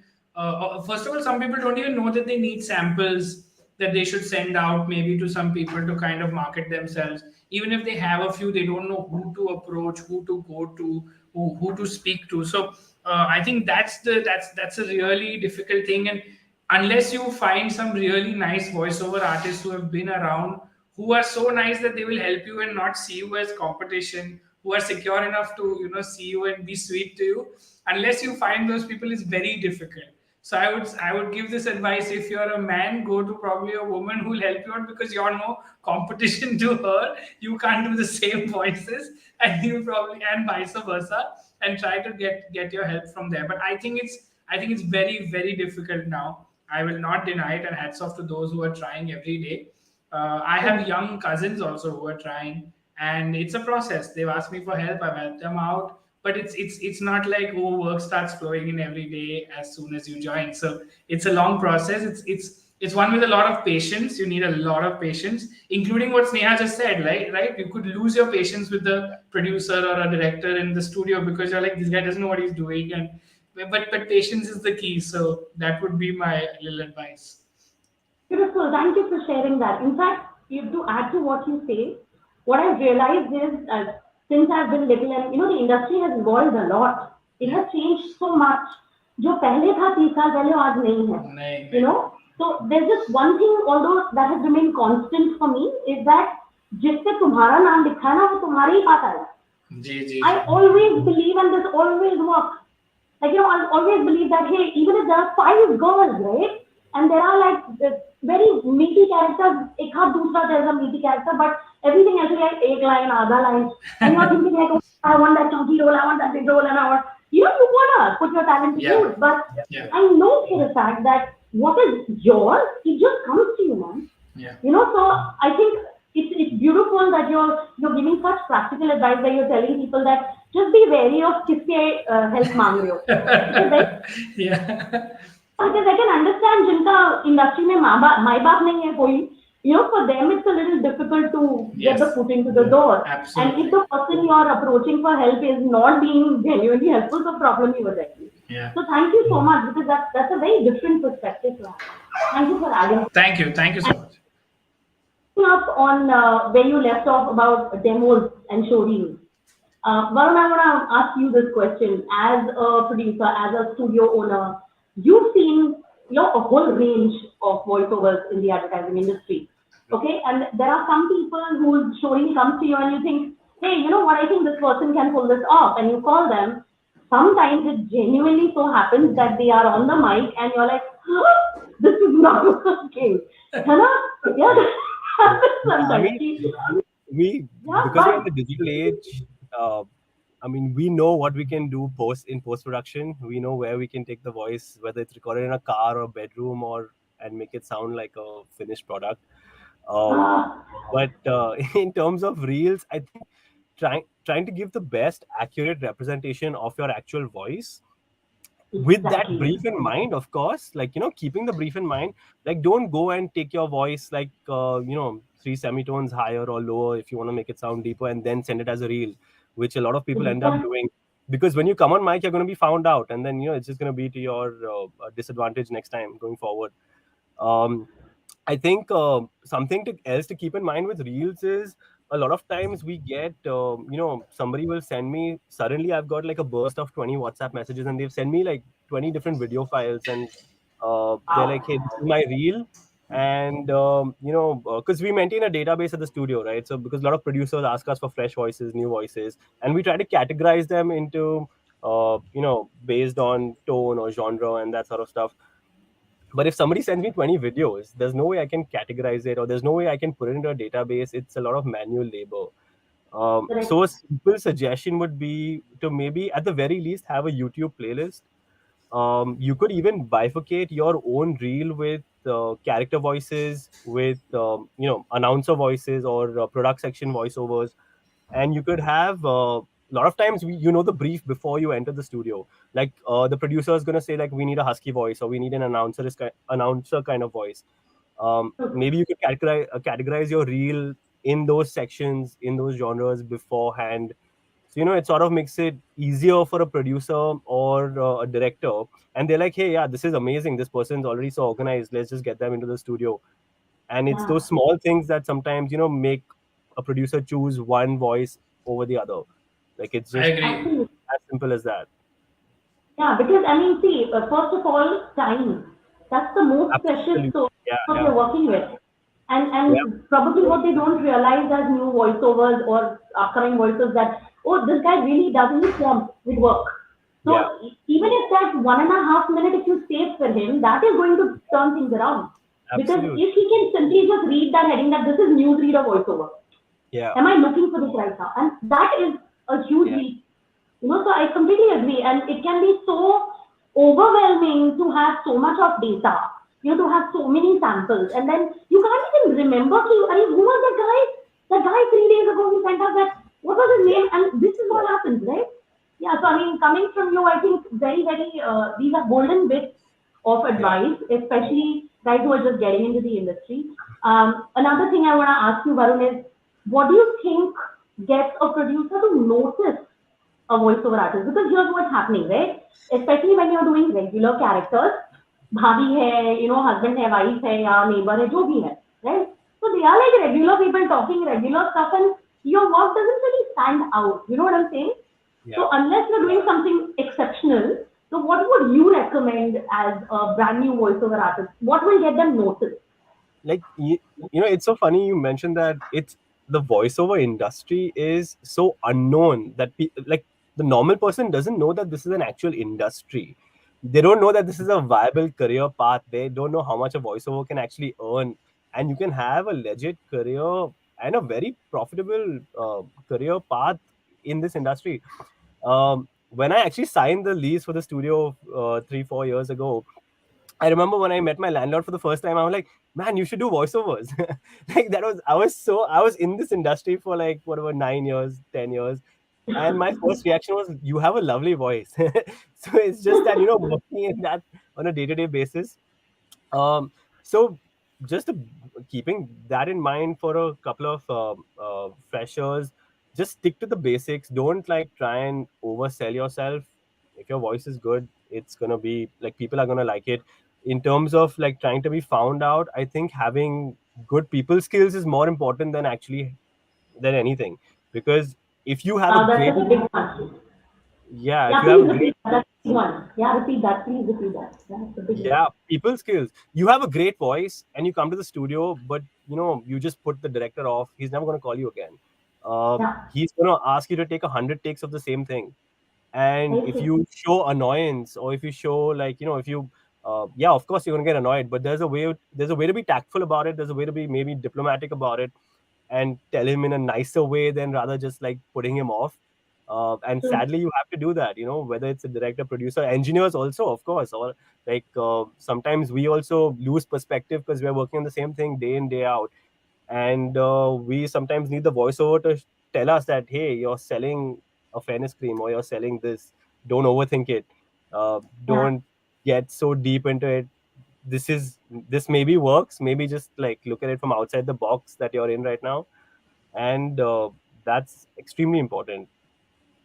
Fantastic. Thank you for sharing that. That's a very different perspective to have and kind of just gives a very holistic perspective. Absolutely. The viewpoint changes.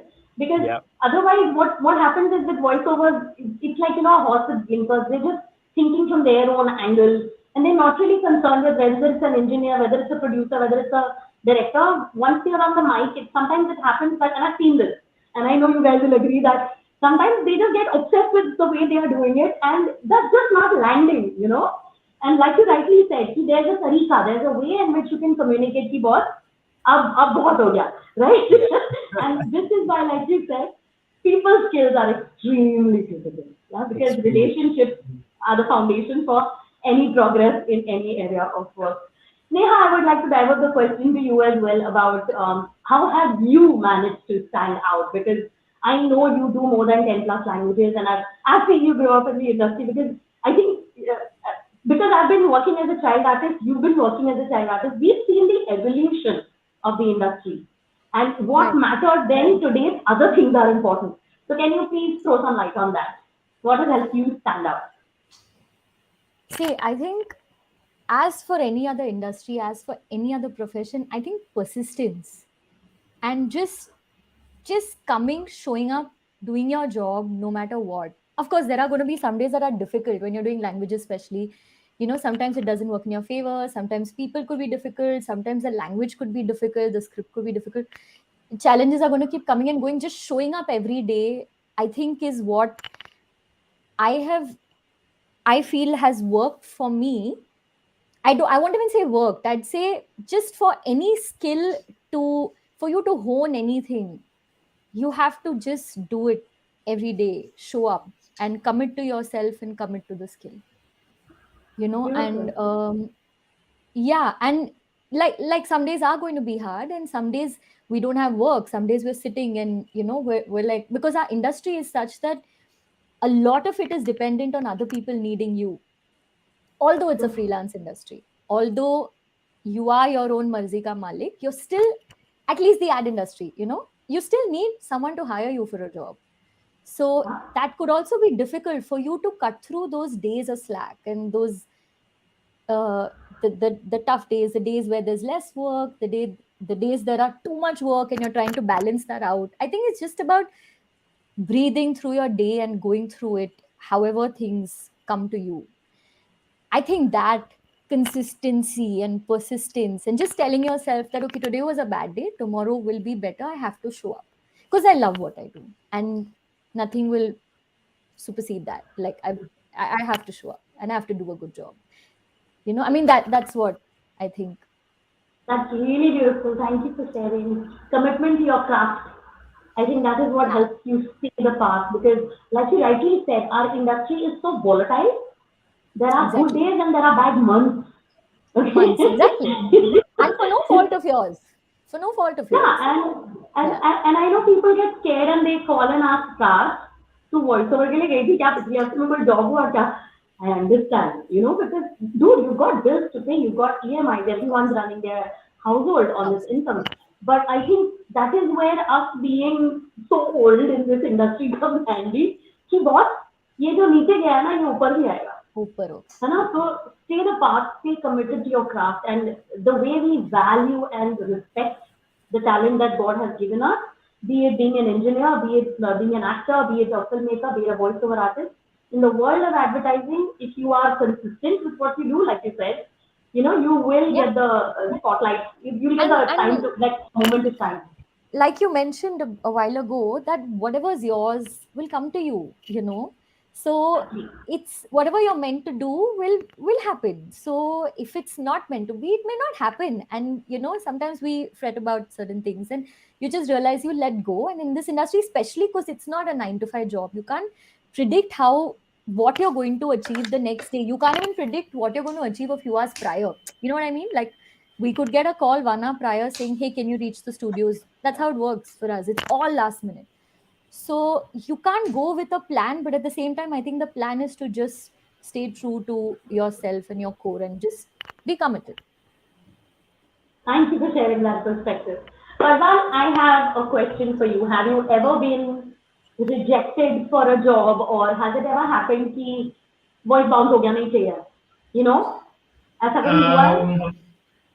Even if that has happened, I don't know. So they might have recorded it and then gone like, नहीं पसंद नहीं आ रहा है, किसी और को बुलाओ. Okay, I'll tell you why I'm asking you this question, because see, I know Sneha and मेरे साथ हो चुका है a million times. Okay, both of us have. And the reason why I'm asking this question is because the perspective of how you look at when it happens is what keeps you on your path. Right? कि जब वो rejection हो जाता है, या ये भी हो चुका है कि हम mic पे गए and then suddenly director says, ये character को ना, this voice is not suiting this character. Can we get somebody else instead? Yeah. So it's never about you. It's about the requirements at that point in time. That's why I asked you this question. If it does happen, or if it has happened, how I can share two perspectives. One is when I was a child, I remember this incident very clearly. I was in a dubbing studio and it was some kind of chewing gum or something like that. That was the ad. I was very young. And I had to voice a cartoon character, which was a live version of the chewing gum, with hands, legs, dancing, something like that. And they had a picture of that chewing gum character, like someone had drawn an image or something like that, for us, as in for me as a voiceover artist, as a reference, saying you have to voice this character. I remember very clearly not being able to do a good job. They were not satisfied. I tried various versions of various modulations. but it was just not coming. I remember they saying, Parzan, what do you think this little caricature would sound like? But I don't think I got that job, to be honest. I must have said a few lines, but it didn't work out. I remember that. I don't know how I felt. This was a very, very long time ago. I'm sure I felt a little dejected about it. But there's nothing much you can do, according to me. There's not really much more that you can do if you've modulated your voice to your maximum. What else are you going to do? I think today things are much more different. There is way more engineering involved, and maybe they can do something after your recording to kind of suit things. I think this. I'm still talking about a time where those were still a little difficult to do. Even I believe the character I voiced Hum in Hum Tum also is not exactly my natural voice. They've played around with it a little bit in post production to just match it perfectly to what I think the director wanted.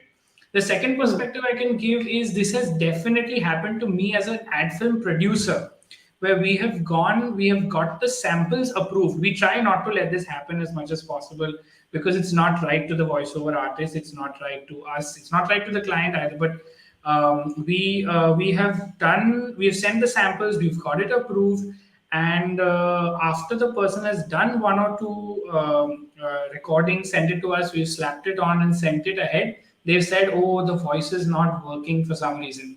So it, from a producer's point of view, it is a little embarrassing to go back to the voiceover artist and say, hey, it's not something that they are looking for. We might go with someone else. I thankfully had a very, very nice person on the other end who was very understanding, and we've worked with him many, many times in the past. So it's a very, very healthy work relationship we have. So it was all good. But I can totally understand if someone, and he's a veteran, he's been doing this for years, so I'm sure this is not the first time.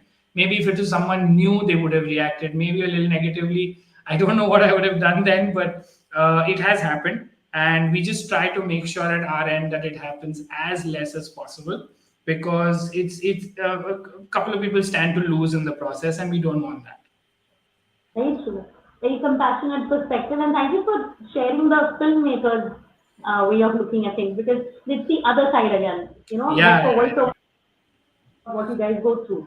Since it's not As a in their producer, I find myself, my heart lies with the artist because I've been on that side before. So usually producers can be a little ruthless, and I can't be that because I'm like, hey, I know what that guy is going through. Okay, so please let's not talk to him like this. Let's be nice to him. So I can't be that mean producer only. You're a dream producer to work with them. I hope all the artists I work with agree with you. Thank you for that input, Varun. The industry has changed so much. Okay, ever since you came into this line of work and you started off, you were assisting as a sound engineer and you were learning the ropes, and you became a master of your skills, your area of work. Now you are the master of a domain.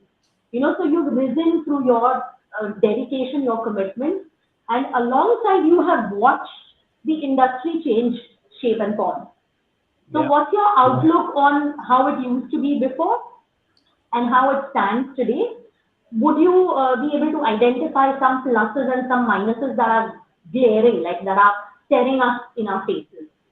Oh, absolutely. So, I mean, honestly, right now, for me, I don't know about the rest of the industry. Ground zero has been COVID.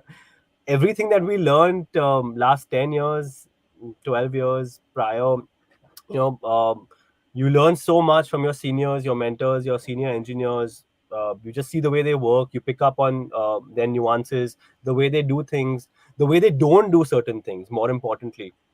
And you learn, you try to grow by learning from them. But you have to keep learning. The day you stop learning is the day you get left behind. And that's precisely what COVID has taught us. We started the studio in Feb 2020, and there was a point where we had been in operations for a month and we had been shut for 2.5 months. We had to literally pivot overnight and sort of change the way we ran things. We had to switch up from the traditional model of people booking the studio, and now everything was remote. We had to move to softwares such as Source Connect and Stream.io, and we had to sort of elevate the studio that had just been built and sort of tech it up, to be able to cater to remote sessions. We've done sessions in COVID with clients in Austria and Europe, Australia. Uh, we did a session with, a really big company similar to Spotify in Paris via LA. And the only way that was possible was to sort of pivot the way we operated as a traditional recording studio. We had to reach out and look at new ways to operate. And that's one thing that COVID has taught us, that you have to keep evolving, you have to keep learning. Who knows what the landscape is going to be 10 years from now? Who knows what the shape of the industry is going to be? Today, I know, for example, if you look at Sneha, I know that she can give a professional sounding voiceover from her house, from her room. Honestly, I wouldn't have to like correct much with some of the recordings, most of the recordings that she would send me. Uh, and that's where things have pivoted, that's where things have shifted. So then as a studio, how do you evolve from that? So that's one thing that we have learned. My one advice to anybody, any newcomer, would be that just keep learning, don't ever stop learning. And it could be anything, it doesn't have to be like specifics or technicalities of your craft, it could just be a generalization. Just try and keep evolving in whatever field or whatever role, whether it's as a voiceover. Just because you're doing voice for ads, don't just like put all your eggs into that basket. Explore audiobooks, explore film voices. Do a couple of jobs for free, maybe, to like try and branch out your revenue streams. Don't try and only stick to doing radio spots or only doing one line of audio voiceover work. And I guess my one bit would be just keep like evolving yourself and the way you look at different things. I couldn't agree more. Without growth, there is no life. I mean, growth is life, right? If you're learning, you're evolving. And also with an industry like ours, which is so tremendously dynamic, everything that, like you said, pre-COVID and post-COVID, COVID was like a blessing in disguise for us all. Yeah. We hit really hard times, but then, like you said, pivot. Okay, keyword. We had to pivot, and all those who pivoted at that point in time have not just stayed; they've actually done so much better than they did earlier. So I think that's like perfectly put. Thank you for that input, for that way of explaining. And I think it's important, extremely important for people to remember. It doesn't matter if you're 30 years old in this industry. It doesn't matter. I mean, if we never arrived, we're never done. You're We're never always, yeah, we're always being tested, right? Like even for you, having such a high tech, great setup, you still have to push, like you said, new software. We had to branch out and we had to open our mind, and that's so beautiful. Thank you, Varun, for sharing that. Sneha, what would you say? How you've seen the industry, and you see like a wider, in terms of time, like a wider range of decades. So what would you say? Maybe identify a plus and a minus if you can. I think things have evolved really fast. And I actually resonate so much with Varun because I feel like the way at which things are moving with digitization and I think the people who have adapted through COVID, for example, are the guys who are afloat. So, and I think mostly our industry has been excellent at adapting. Like most people have figured how to function remotely. Most people are sort of well versed with it. We were all put in a situation overnight, and we all had to take charge, right? So it was all beautiful. So from if you ask me from the yesteryears to now, I just think the fact that things are digital now, everything is quicker, jobs are all much faster, the kind of decision making is faster, versus earlier you would get to know well in advance about a job. We didn't have mobile phones in the early 2000s, it had just started. So we would always leave the house knowing what job we were going for in the day, because as school kids my mother would come and pick us up from the school, with me and Shravan. So we would have to know before leaving the house what we are doing. Now it is 5 minutes prior, your whole schedule can change. So I think just times are moving really quickly, and for us to just be on our toes and watch out and learn as much as we can, grasp as much as we can. So and also that I think you come with the acceptance that everyone's learning. Even in the studio, in a session, the director could be younger than you, the sound engineer could be extremely senior but much younger than you. So it's just you're all collaborating, it's a team effort. It's that's what I think has changed Lovely. since then. Oh, yeah, yeah. Yeah, and I like that word that you used. I always believe life is not a competition, it's a collaboration. And the Always, fact that always. I you're mean, all, you know how we function. When we do radio spots, we yeah, have to have the same energies in the room. Otherwise, we won't be able to deliver. exactly. And in fact, It can't I be do my remember, voice versus yours. yeah, exactly. It's never really versus, it's and. It's And I and think the day always. we all understand that it is voice and engineer, voice and producer, voice and filmmaker, the day we wake up to that realization, it will just melt into this beautiful symphony. You know, it's like each Exactly. instrument plays an important role on stage. You cannot minimize the violin or the oboe. You know, we are all collaborating together. And Yeah, if you have great relationships, right? You just spoke about relationships a while ago. yeah, And yeah, if yeah. you have great people skills, you are respecting who you're working with. It's one of the best environments that you can ever be a part of. Yeah, where Super growth healthy. happens. Yeah, it's exactly. Yeah, super healthy and growth happens organically because you're willing, you're open, you're learning, and it's just Yeah. it's amazing. Thanks Yeah, for there's sharing that. always going to be someone who's going to tell you, hey, maybe you should try this. And it's so nice because you feel like people are looking out for you, you know. It happens to Yes. us all the time. The engineer will suggest. Sometimes, I mean, it happens with Varun and me all the time. It happens with me and you all the time. Where we're like, hey, why don't you try this? Maybe this will work. Or, you know, things like that. And we're always looking out for each other. It's a nice space to be in. It's so healthy Yeah, and and it's so, in fact, you know, like you said, we're watching out for each other. And I remember a couple of weeks ago, you know, my throat was horrible. Okay, I had lost my voice completely, and we were at a job together, Sneha and I, and you know, there were two parts, and there was a larger one, there was a smaller one. So I'm like just shoving that larger part onto Sneha. You can. So you know, precision. You know, yeah, she it's just not. said, "Yeah, Babe, I get it. You're sounding terrible." So, and there was no You, it's a blessing. Okay, so it's a yeah, blessing yeah, when you have the respect of the person that you work with, of course. Yeah, and this is where the environment gets beautiful. You know, and yeah. that's how we grow together. Yeah. Farzan, what's your take as a filmmaker? A different perspective on how the industry has changed. What's your outlook? You said our industry is dynamic. I'm saying in a technological driven industry where every day there are new softwares, new mics, new something, new computers, new sound cards, new everything. You can't afford to not change with the times. So definitely, that's something that is 100% changing. What's changing for sure is that as I relate to the fact what Sneha said about going to dubbing studios from school directly. So knowing that you have to go for one at 4 or 5 in the evening, getting picked up from school, that's happened to me as well. One thing that is different is there are, as a producer, I have hired many voiceover artists over the years, and we've worked with them on several projects, and I still haven't personally met them. I still haven't sat in the same room with them. So I still don't know how they are, apart from the few conversations on the phone, and I know how they sound because they send us their work. So if I probably meet them at a mall or a theater, I might not recognize them also because I don't know exactly how they look either.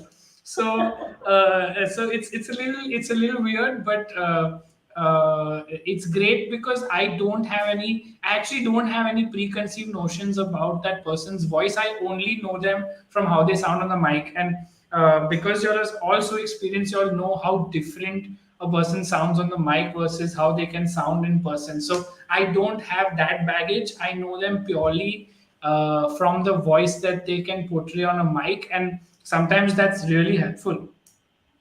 Agree. And it's a very different way of looking at things. Like that, you know, there was this live reality show called The Voice, that you wouldn't see the face of the person. And it's pretty similar to what you're saying, and actually not having any prejudices. So I Yeah, think the upside of not knowing them is this, like you said. absolutely. Possible only because of so much of technological advancements that we have now. Yeah. As Varun said, like I don't think it was even fathomable to be recording with someone in Paris, Austria. It's crazy. So That's how crazy things are. Like, I remember long time back, I was I think I was just around someone who was recording something, and they said, oh, we got a saxophone artist in LA to record something and send it to us. And I was really tiny, so I was like, wow, that's amazing. Like, how did you all manage to do that? And they were like, oh, we just spoke to him, and within 20 minutes he sent it to us. And here I'm like, one line sometimes takes an hour. How did he send an entire saxophone section of a song in 20 minutes? Like, it was really crazy at the time. But things are so different now. You can talk to them live while they're recording, and have them send it to you. So it's crazy. In fact, there's a very tricky question that comes to my mind. I want to pick it up from the point that you just shared, that the saxophone piece gets here in 20 minutes, and sometimes we are harping on one line for 1 hour.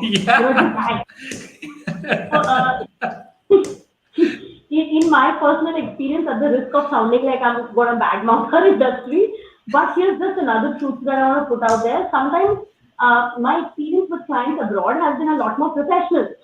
You know what I'm saying? Like, they'll stick to deadlines, they'll deliver on time, they'll stay on time, and they, you know, and somehow not everybody in our industry has done that.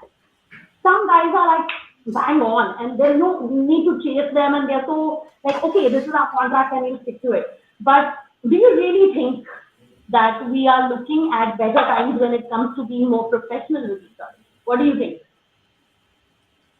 Are you asking me? Yes, Pradhan. Oh, I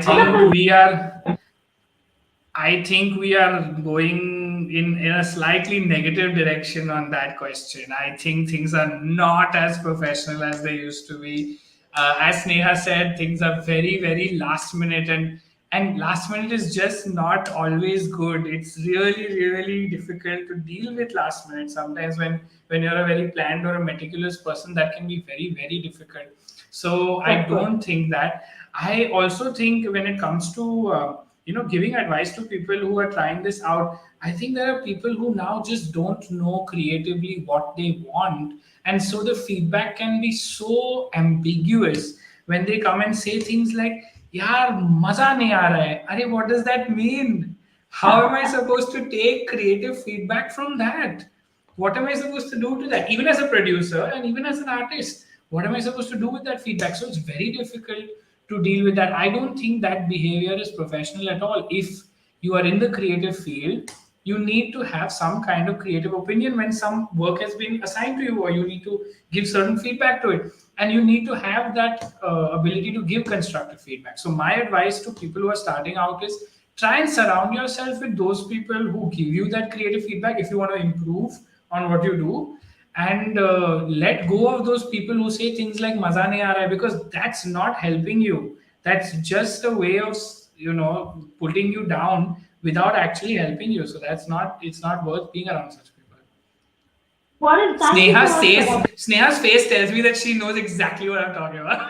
I'm just thinking, I wish we could pick and choose the people we get to be around. Like, it's like actually, yeah, we can.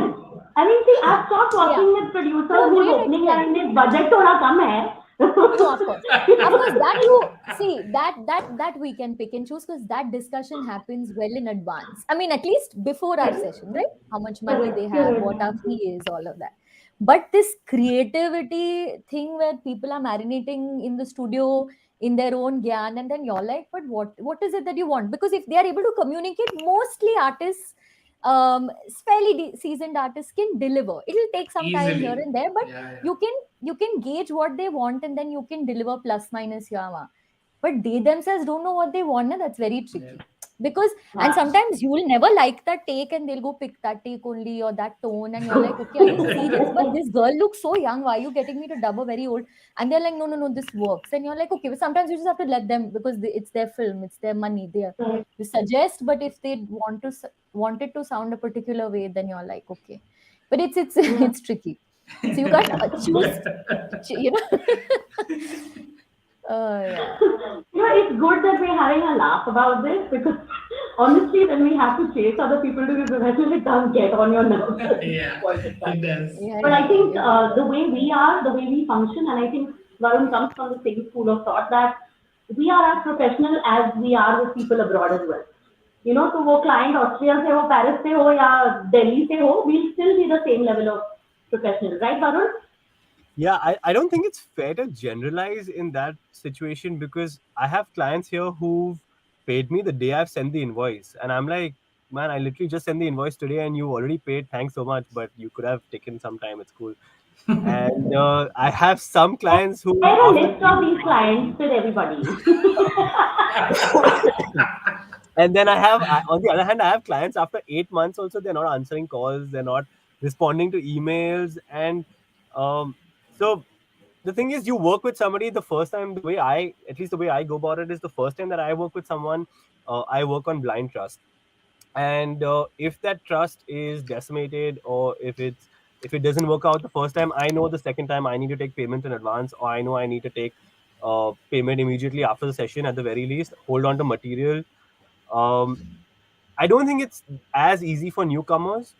uh, I have I have tons of today. I have a studio and I'm in a position where I can hold on to material, or I can say no to certain clients that I don't want to work with because of their poor ethics.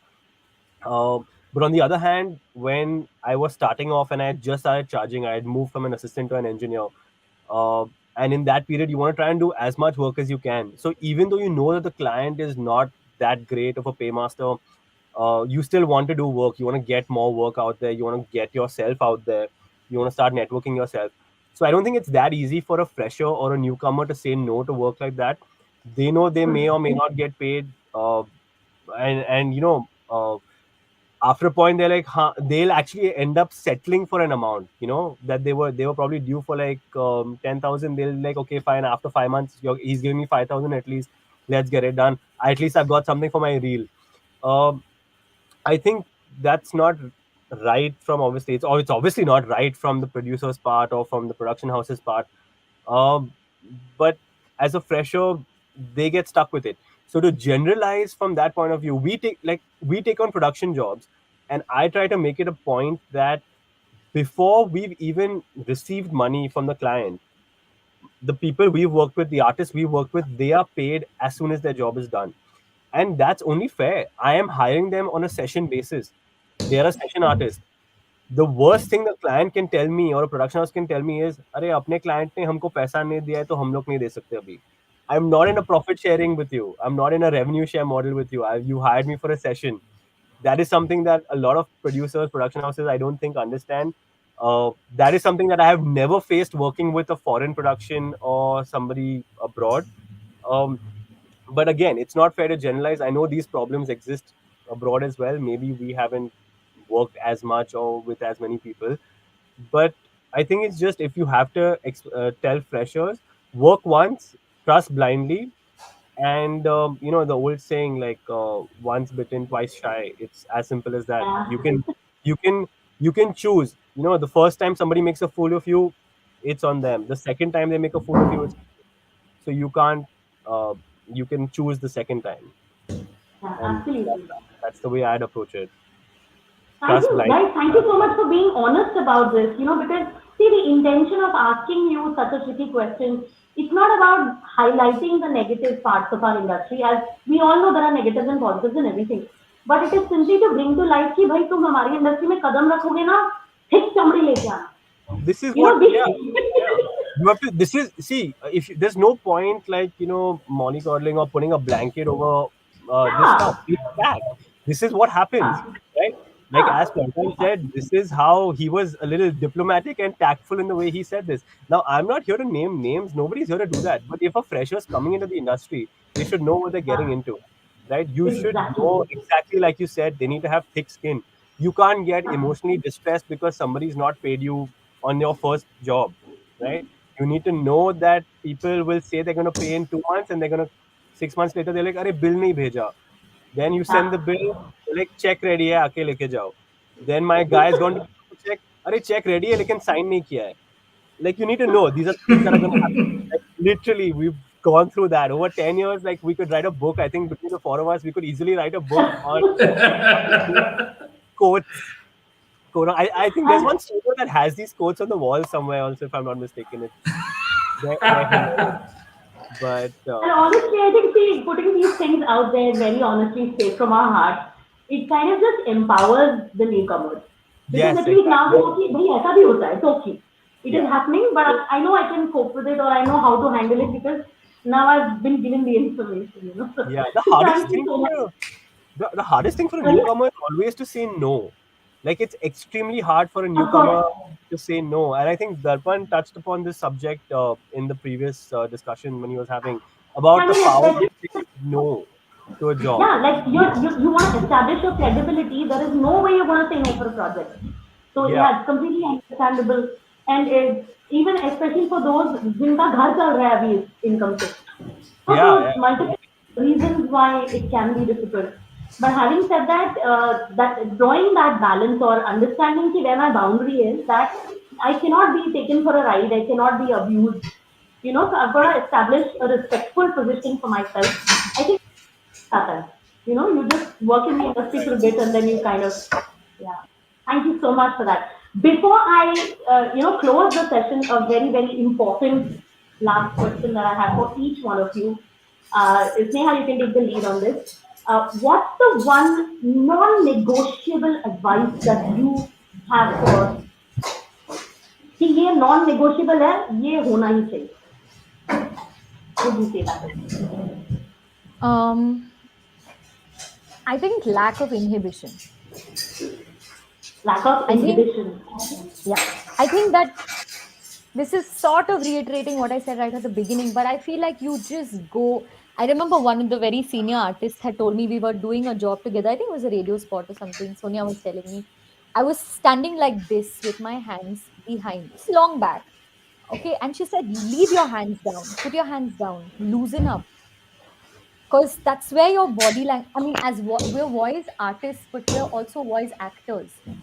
So I think that lack of inhibition is something that will take you through any job that, because like I said right at the beginning also, that it's not, you never know what you're going to go for, what your job is. You can't, not everyone's fortunate to pick and choose or ask prior, hey, what am I going to be dubbing for today? Which character, which this? Of course, in post COVID, people tend to know, films get sent, all of that. But you're not very, you don't also tend to find out what you're going to, you just know how much time you're keeping for a job. So I think just going with a lot of acceptance of whatever comes my way, I'm going to deal with it. That lack of inhibition will just boost your performance as an artist. And there is no good voice, bad voice. I think we all know this right now. There's no, hey, she has a good voice. Of course, a good voice is great, but every voice is a voice and every voice could be required at any given point in time. So it just comes down to how much you can let yourself loose and be yourself on the mic and perform as a voice actor. I don't know. Absolutely. I think Yeah. that's really beautiful because when you're on the mic, you're not you, right? You're not Sneha. You're the character you're playing. And the more you get into that character, the more the character becomes whoever that personality is. Sneha doesn't exist anymore. And I think that is what makes you a brilliant artist. You know, so thank you for sharing that. That was really, really powerful. Pradhan, what's your perspective on this? What's your non-negotiable piece of advice? I agree with Sneha. I feel that people need to realize there's no such thing as a good and a bad voice. I'm going to give you this answer from a producer's point of view. It's about which voice matches which project or matches which part of that project, and that's exactly why we choose people the way we do. There's no good voice and bad voice, honestly. A small bit of advice to newcomers who I feel they just don't understand this section, is that show in your reel when you send it to us, show us the range that you can do, and understand that even in an ad, oh, I've done 2 3 ads, I'll send you the links to them, and they're all say pack shot videos or something like that. So show me that you can also do dialogues, you can also dub for some of the characters in the ad. Show me that you can also do a cartoon character, and it's so easy to do that nowadays. One bit of advice I think at least an upcoming voiceover artist should know is learn how to figure out the simplest of audio editing softwares, so that all these things you can kind of just do at home, record a piece at home, send it. if your sample isn't the best, then I know that you're not dedicated to what you're doing, because it's so easy to make a sample today with a lot of music options online, videos online. You just have to record a small bit, put it together, and send it out. So show me that range so that I can go like, this guy's dedicated, not experienced. That's absolutely fine. Sometimes I know there are directors I work with who have the confidence that I'll get it out from this artist, bring him. But that person should show it in that reel that, I can do this, I can do this slightly, I can show the modulation, stuff like that. So I think that's really, really important. Such a brilliant point that you highlighted. You said, and I love these words, if your sample is not good enough, I can see you're not committed. I think this is a very critical point, because that is evidence of to what extent you're willing to go. Yeah. If you say you want to work in this industry, Yes. and people think, अरे YouTube पे video देख लिया, उसके साथ mining कर ली, हो गया काम कर, Yeah. नहीं होता है. Yeah. It's Yeah. a craft. Agreed. So thank you for that, Farzan. That was so empowering. Thank you God so bless. much. All right, Varun, what's your take on this? Non-negotiable advice. I think especially important for freshers, newcomers, and I think all of us probably would be just block out the noise. There's so many people that will say so many things. You can't do this, you can't do that, you're so young, how can you do this, how can you charge so much? Just block out the noise, focus on doing good work, focus on the positivity around you. Like any other industry, there is a lot of cynicism and pessimistic views on things, but there is also, if you look well enough, there is a lot of optimism. There are enough people who will give you great guidance, whichever role you play, whether you're a producer, voiceover, engineer. There are plenty of seniors, there are plenty of people who look out for you, who will guide you on the right path. Don't be scared of making mistakes. It's extremely important that you make them and learn from them. But the most important part is not to repeat them. Don't repeat them. Repeat your mistakes after 1 year, you're fine. Don't repeat your mistake for at least a year and you're good. But Yeah. don't be scared to make them. That's the most important thing. That's how you learn. Courage. I think it ties in beautifully with what Sneha opened with. Yeah. No inhibition. Yeah, Be bold, be true to who you are. And thanks for saying that from an engineer's perspective as well, because it kind of makes your job easier. Yeah. People And don't understand. Oh, please Yeah, go ahead. Go ahead. sorry to cut in, but one more really important thing I feel is that, again, no matter what role you're playing, always try to help your peers. Uh, don't try to put them down. If they've made a mistake, tell them that, hey, it's cool, you made a mistake, maybe do it like this next time. If they've done a good job, tell them they've done a good job. There's enough work to go around for everybody. It's not you have to work and he instead of him. It's you have to work with him. There's enough work for everybody. It doesn't have to be you or them or you. It should be healthy competition. It shouldn't be like competition where you're literally cutting each other's throats off, where you're undercutting with the producer, just by bad mouthing or whatever stuff like that happens. Especially stuff like this for a fresher can be really depressing. It can build anxiety. You will see other people on social media, posting stuff that, oh, we're doing this, and people will comment on a job you've done saying that, oh, it's rubbish, oh, it's this, oh, it's that. Going back to that, filter out the noise.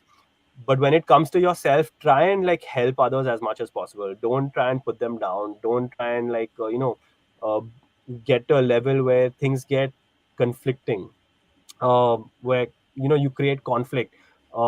It's like India Voice Fest is about building a community, so I try to reciprocate that in as an engineer, whether it's with an engineers community or with my own assistants. I will be harsh on them, but at the end of the day, I will put my arm around them and be like, listen, you made this mistake today, don't make it again, and you're good. Just learn. And hey, I want my assistants to do more work. I want other engineers to do work. I don't want it to be that, oh, I'm doing work and he's not doing work. So I think that's one thing that maybe everybody can do a little bit more, is just help your peers, and this industry can go a long way, actually.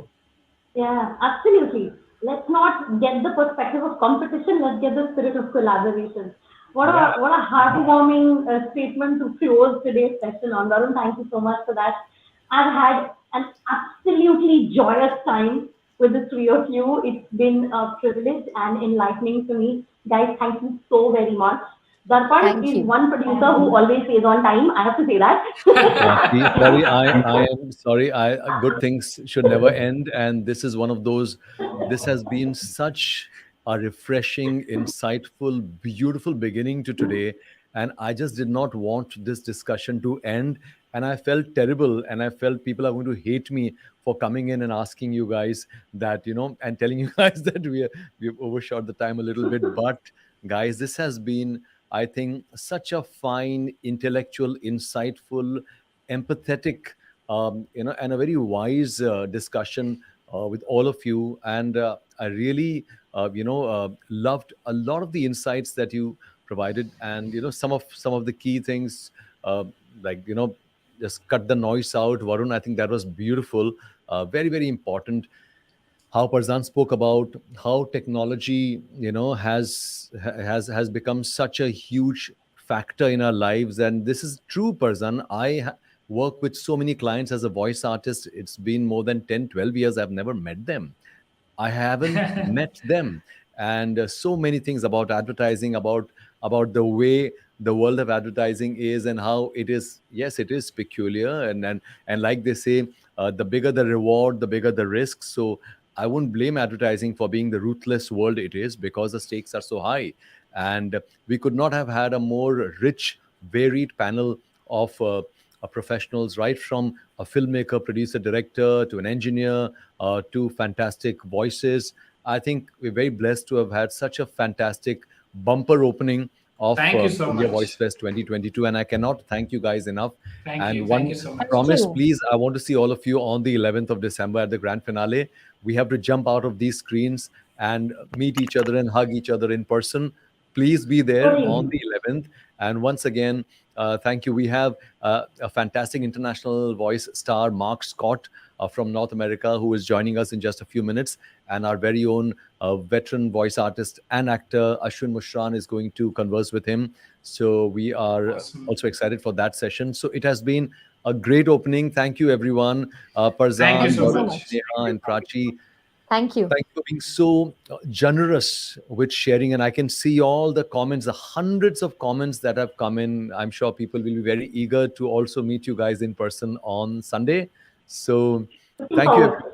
And it has been such a great evening. You guys have a great evening ahead. And thank you. And I'll Thank you see you so on the much, Darpan, for having us. Such an Thank you. honor. Thanks. Thank you so much, guys. Thank you. Bye. Bye, guys.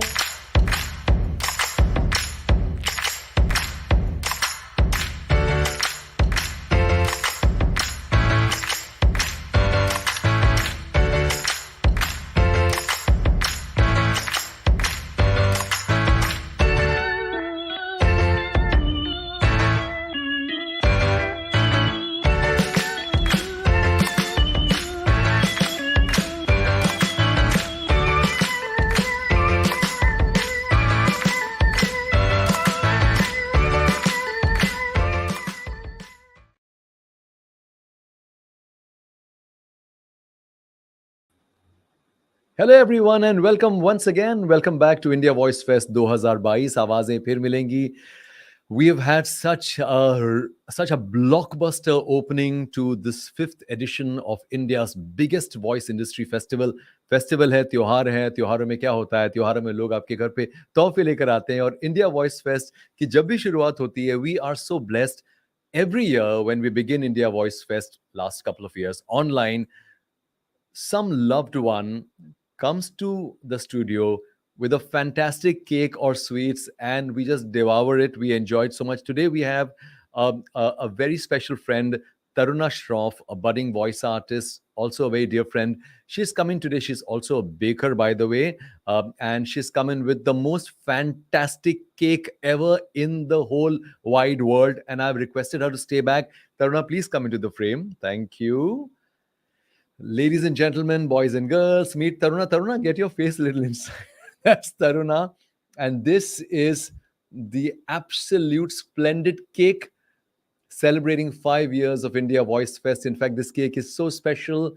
It features the logos of India Voice Fest over the years, from 2018, 19, 20, 21, and 22. And you know the best part? We are not going to share it. We are not going to share it with anyone. हम लोग खा जाएंगे इसको. And it's absolutely beautiful. And Taruna, I can't thank you enough for this. And yeah, please check out our Instagram stories. You will see the cake there and you can feel more jealous. Thank you. Thank you, Taruna. Thank you for joining us. Thank you. Bye-bye.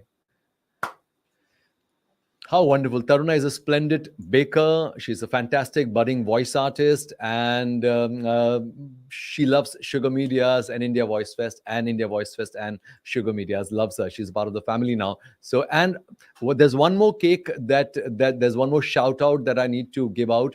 In fact, in the evening, we got a beautiful surprise from Manisha and Epsit Godke.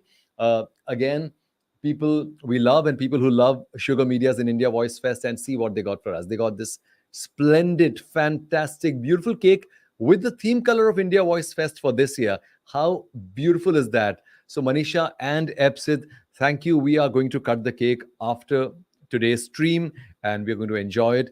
और अगर आप में से thank you, अगर आप में से कुछ लोग इन केक्स को एंजॉय करना चाहते हैं तो हमें डीएम कीजिए और कल आ जाइए इन केक्स को एंजॉय करने के लिए.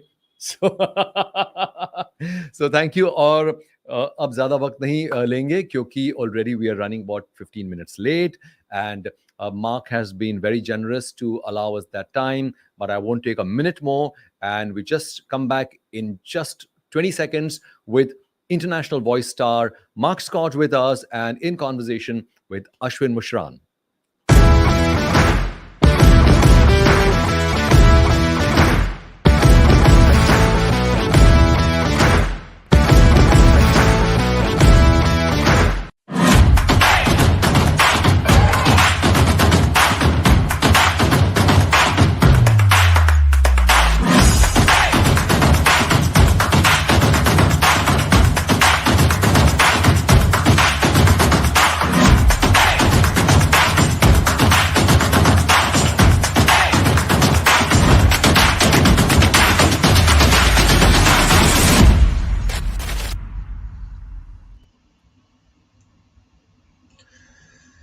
Hi, can you hear me, Mark? I can, yes. Yeah, okay. I'm Ashwin, so it's really nice to meet you for the first time. I've seen your stuff online. You post a whole bunch of stuff on marketing, your journey, and from the perspective of the mistakes that you also made in the past, I think, is what you say. But before I start, I'm just going to introduce who you are. I'm sure that's been done to you many times, but I'm just going to do it again. Yeah, no worries. So yeah, Mark Scott is a full-time voice actor and a voiceover business and marketing coach. As the original everyday VOpreneur, I like that term, he serves as a guide through the business of voiceover. His clients include Amazon, Microsoft, Chevrolet, and Emirates National Bank of Dubai. And he's also the host of the Everyday VOpreneur podcast, which offers up actionable, practical advice on the business of voiceover every week. So that's Mark, that's you. And I can see your lighting is much better than me. I was somewhere else, I had to rush somewhere else, so I couldn't fix that. But as long as we can hear each other, I think that's fine. First of all, I just want to ask, how did you get into voiceover? As far as I'm concerned, I don't think there's anybody who's a voiceover artist in the world who was born saying, I'm going to do voiceover. I believe that it's actually something that's a kind of accidental business. People just fall into it personally. I mean, I also accidentally fell into it. So I just want to know from your perspective, how did that happen? My story is actually very similar to a lot of other voice actors, particularly in North America. I was a radio guy who lost his job. That's where a lot of us start. In North America in particular, the radio industry has been changing a lot over the years. There's been a lot of downsizing that has happened over the years. And so I was a guy who had been on the air in broadcast through radio and television for off and on for 2 decades. And when my last radio job came to an end, I said, that's enough. I'm done with radio and it's time to do something else. And I had been doing voiceover on the side for a number of years. I didn't ever think of it as a business necessarily. It was just when you're in radio, opportunities often present themselves. And And I decided when my last radio job ended that I was going to see if I could make this work, if I could turn it into a business, because I really didn't want to go back to radio. So that was in 2012, was my first year full time in voiceover. And I've been doing it ever since and growing my business ever since. That's 10 years. And at the time, how many radio stations do you work with? Oh my goodness. Let's see. Over the years, I had worked for probably about half a dozen radio stations, and I had hosted or worked on probably close to half a dozen television shows over the years as well. Okay. And when you finally decided to move to voiceover, was there then a sudden difference from that radio broadcast voice to suddenly having to adapt to other kinds of voicing? Because that radio voice, the broadcast is a very common theme around lots of, from companies to people, they like that radio sound. But when you do actually go into the voiceover business, you find there are different areas of it. And, that radio sound always doesn't translate into that. I have often told voice actors that who are coming from the broadcast side, you would have an easier time getting started in this industry if you had previously worked as a farmer. Because when you come from radio, when you come from broadcast, whether you like it or not, whether you realize it or not, whether you admit it or not, you do have a radio voice, so to speak. And I have spent the better part of 10 years and many, many thousands of dollars on coaching, trying to ultimately get rid of that announcer voice, which still creeps up every once in a while. I think anybody that has been doing voiceover for more than 5 minutes has seen the directions and the specs that say, conversational and then non-announcer written in giant capital letters, right? Nobody wants that anymore. And so you would think that there's a relation between broadcast and voiceover, but the reality is that it can actually be a lot harder to come from the broadcast space into voiceover just because of that one thing. I think in India, a lot of clients and a lot of companies always, a lot of agencies, they always ask you, we want, especially you're talking about non-broadcast, but in India, they say, we don't want the voiceover to sound voiceover. Yeah. Yep. At the end of the day, you're still getting a voiceover. Even conversational is still a voiceover. It's not actual conversation in the way that we're talking. It's a certain kind of conversational. And I think a lot of people here also had to adapt to that whole area. It was a huge change, I think, that happened even here. And we're also, as India, the voicing in India opens up to the international stage because of how we are now open on the internet or available to people out of the country. We're finding also people are asking for neutral voiceovers is what we're getting right now. Yeah, there's a lot of that here too. And that's it. Everybody just wants, talk like you're talking to your best friend. Talk like you're having a conversation. Talk like you're chatting with your child or your spouse or whatever, right? And that's what everybody's looking for. And I think it really hit me. I was doing an in-studio session in Toronto a couple of years ago, and I had came in. They handed me the script. I nailed the 30-second script in the first take, and there's like 6 people on the other side of the glass, and they're all looking back at me, and they're like, "Okay, that was absolutely perfect. But now we need you to do it again, but just don't be perfect." And I'm like, what does that even mean? Like, what somebody tells me that I did it perfect. I'm like, okay, great. I did a good job. Pat myself on the back, get on the train, head back home again. But they're like, no, we need you to do it again, but sound less perfect. And that's, I think, a big part of it, right? Because generally speaking, when we're having a conversation with someone, it's not perfect. And it doesn't sound like we're reading off a script. And so that's where the acting side of it comes in. And I think that's something that I've seen too is we refer to it as voiceover, but more and more and more and more it's being referred to as voice acting, and the emphasis is being put on the acting, and that's a tough thing for a lot of people.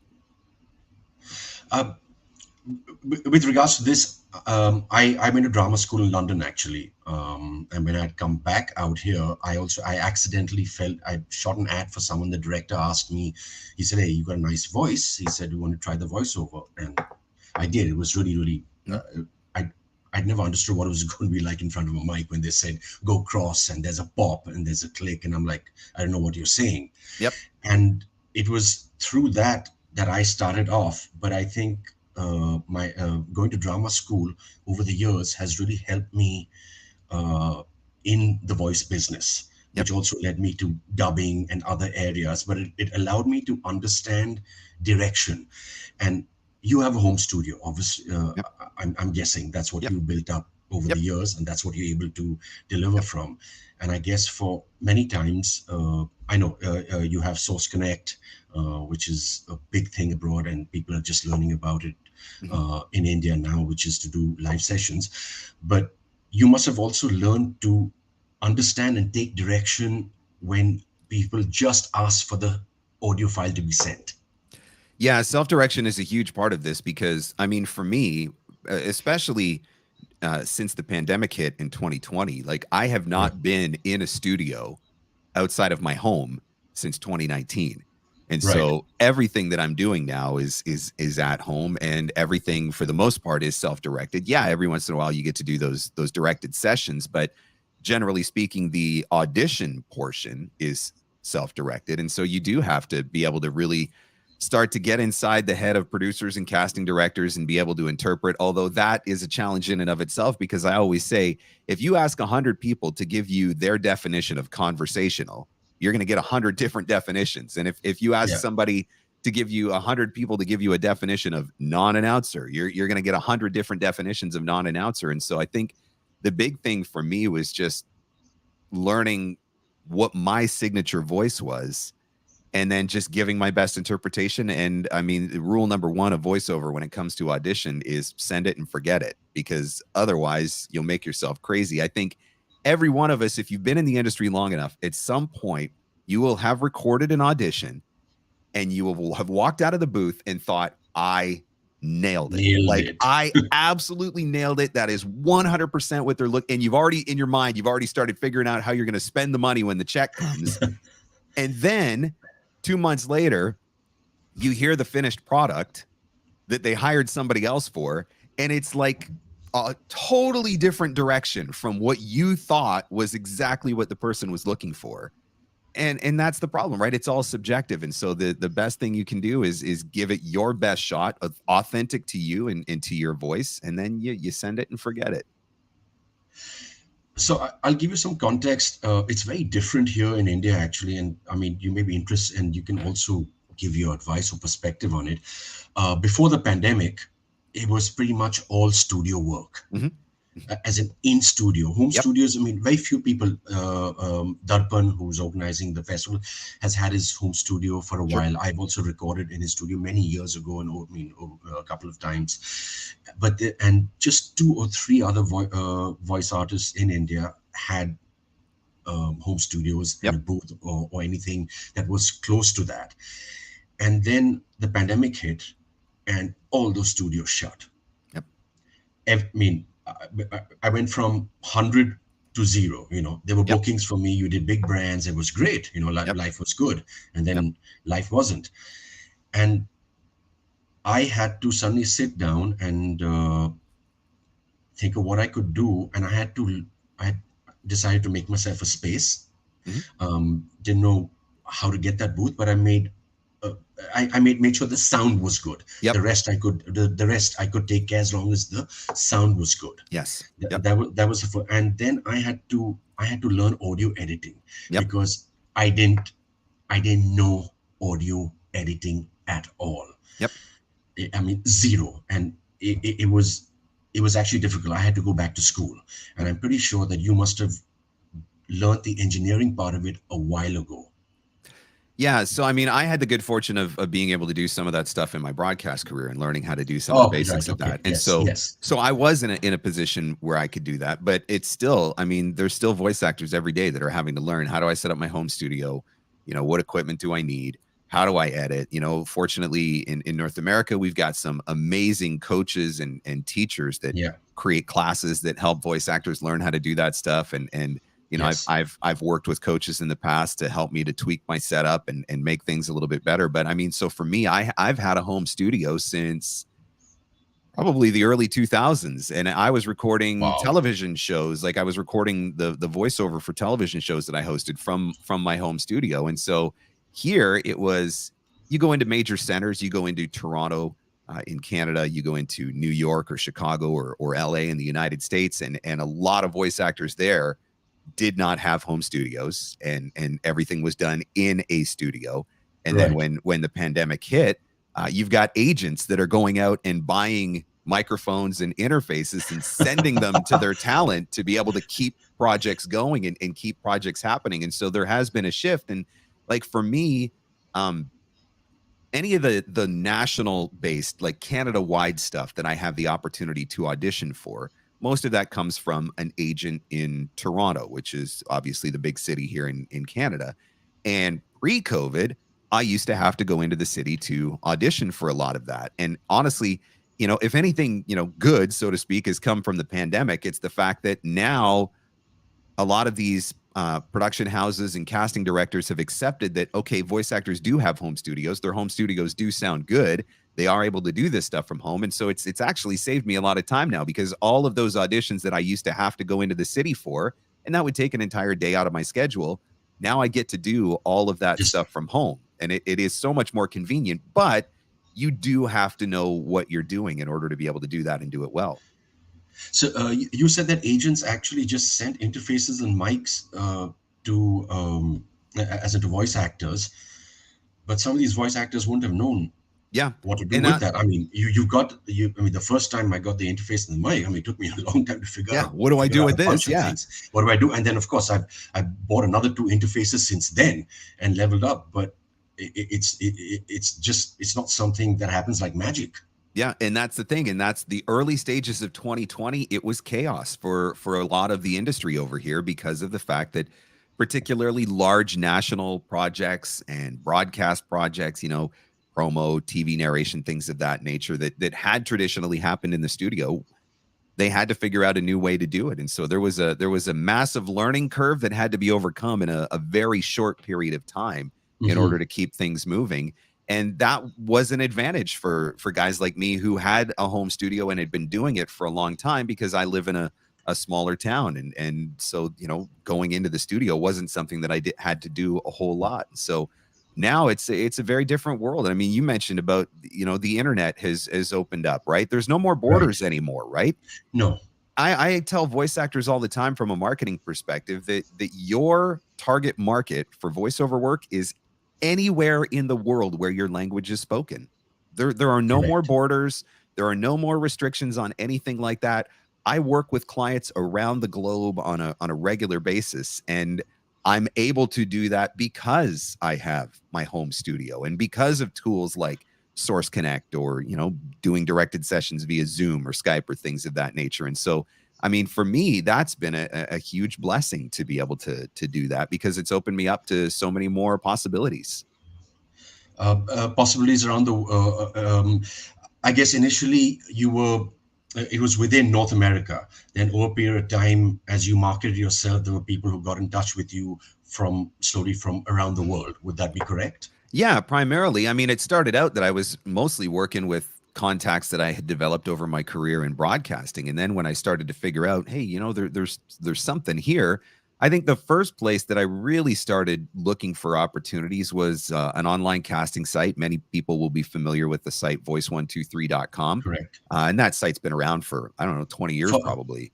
And I think Voice123 and Voices.com, they're the oldest and the biggest players, which shook up the industry at that time. Yeah, absolutely. That was a huge disruption to the industry, because up to that point, everything had been booked through agents and everything had been recorded in professional studios. And all of a sudden, we had this platform that democratized the industry. And now you've got anybody with a microphone and a decent home studio setup could potentially be auditioning for voiceover jobs. And so as I started using that online casting site and auditioning for opportunities on online casting, the question that I kept asking myself was, if there are people who are out there who are looking for voiceover and they're using a site like Voice123, there's got to be more people that are looking for voiceover that maybe don't know about this site yet. So how do I get in touch with those people? And so that's where I started to do direct marketing. And at first, you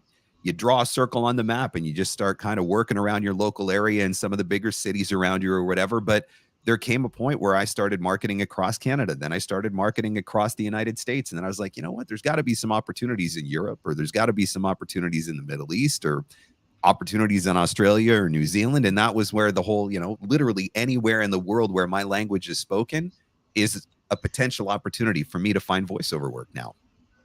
And when we were talking about voice V123, even I was on it for a while. I made my money back. Yep. But sometimes looking for a specific, whether it's English with an Indian accent or neutral accent, lots of jobs are still geared toward British and American. Most absolutely. of them towards the American. So I'm really glad that I made my money back. But it's tough work auditioning. Sure is. It's tough. It's tough work auditioning on voices.com on this, but there are a lot of senior voice talent. I would say older voice talent who are very. You're saying the internet is completely open now. Who were very, very anti these sites. Yes. In the same way, you can give me your opinion on this. In the same way as people are anti sites like Fiverr and Upwork right now. Mm-hmm. I don't know what your opinion on it. As far as India goes, for example, someone like me, when I was trying to learn my audio engineering skills, trying to get better, I had set up a Fiverr profile just to understand whether people place orders, they do, and they did. And I also get to set my own rate and also say no to people saying, hey, no, this is not worth it for me. This is worth it for me.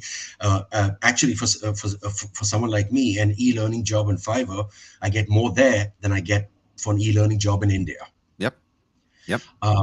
But I see a lot of negativity to a lot of opposition and I would say a lot of bad mouthing. In India, we don't have agents. We don't have unions per se. So it's kind of a free for all. So everybody does their own thing. So I never knock down anybody, how they find their work. So I just want to know what your perspectives on that, on that are.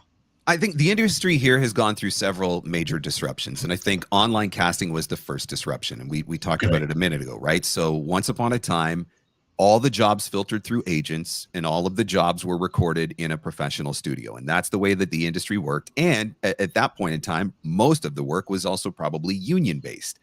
And when online casting came along, that was a major disruption to the industry in North America and how the industry worked. All of a sudden, people didn't need to go through an agent or go out and find a casting director. Companies were able to connect with voice buyers and voice artists were able to connect with each other directly. There was no longer a need for a middleman. So that was a big disruption to the industry. And for people who had worked in this industry for a long time and had only ever done voiceover in one way, it was really upsetting for them. I think the home studio was the next big disruption that happened to the industry, where we used to go into the studio to do everything. Now, all of a sudden, we can do it at home. That created a major disruption, but it also created major convenience. Projects are able to get done faster. Projects are able to be done more affordably because you're not paying, $200 or $300 or $400 an hour for a studio, plus hiring an engineer and all of that sort of stuff. So it was a big disruption to the industry. I think the gig economy is another big disruption that's happening to the industry. I think where you see in North America in particular, I think where you see a lot of the pushback on the voice acting side is a site like Fiverr really does reduce the barriers to entry. It makes it so much more possible for somebody who thinks they want to do this or wants to give it a try. You get the right equipment, you can get a USB microphone, and you probably already have a computer. And the barriers to entry are low now because agents have been disrupted, casting directors have been disrupted, professional studios have been disrupted.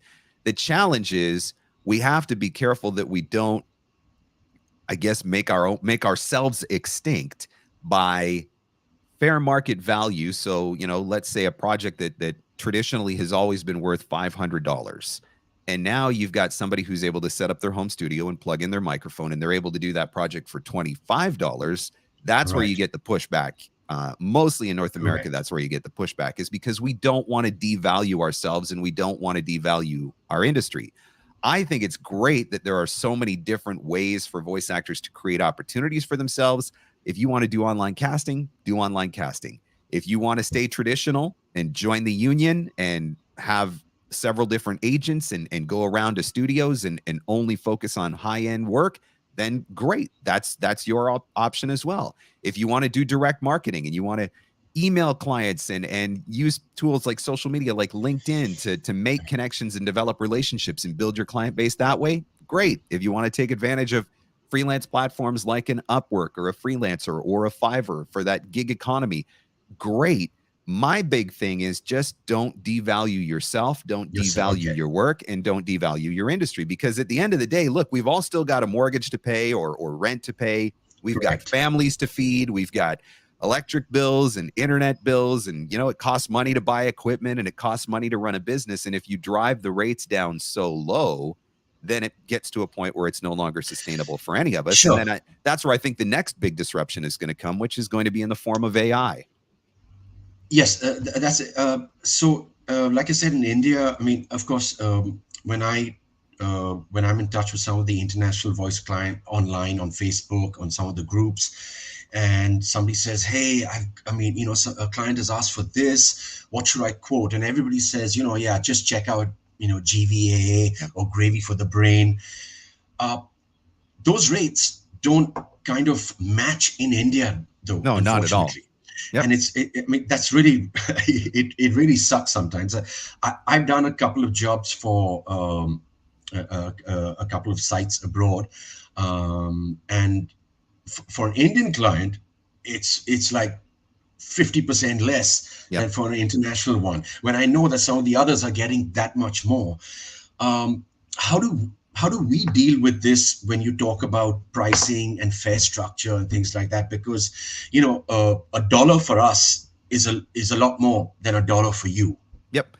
And that's one of the challenges with all of this. I think that's the one thing that everybody's trying to navigate now, is because the economy is different in every country, right? I live in Canada.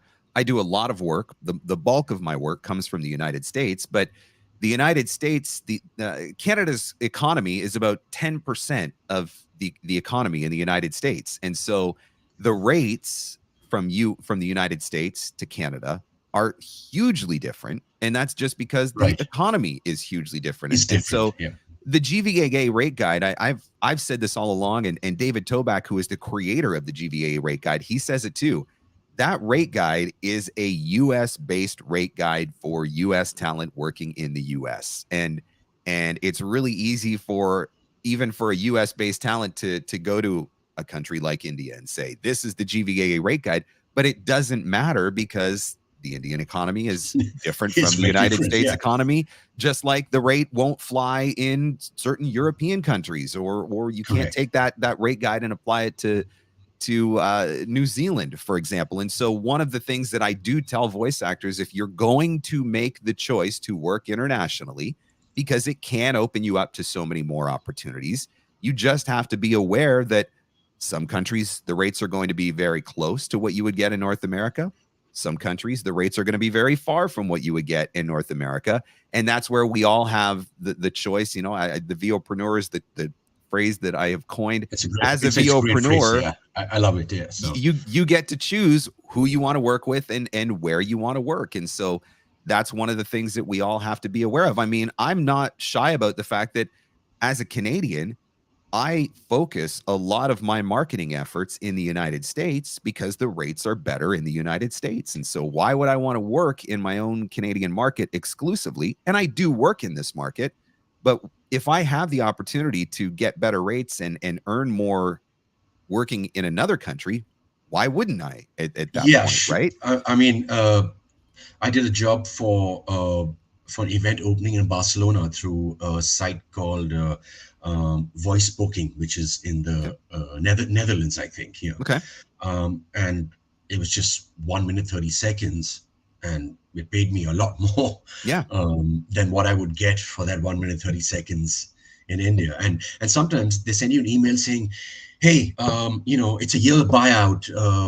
How does this sound to you?" And I'm like, well, I'll take a pause and maybe email them back in a bit, but I'm like, yeah, that sounds really good. But you just don't get that in a place like India.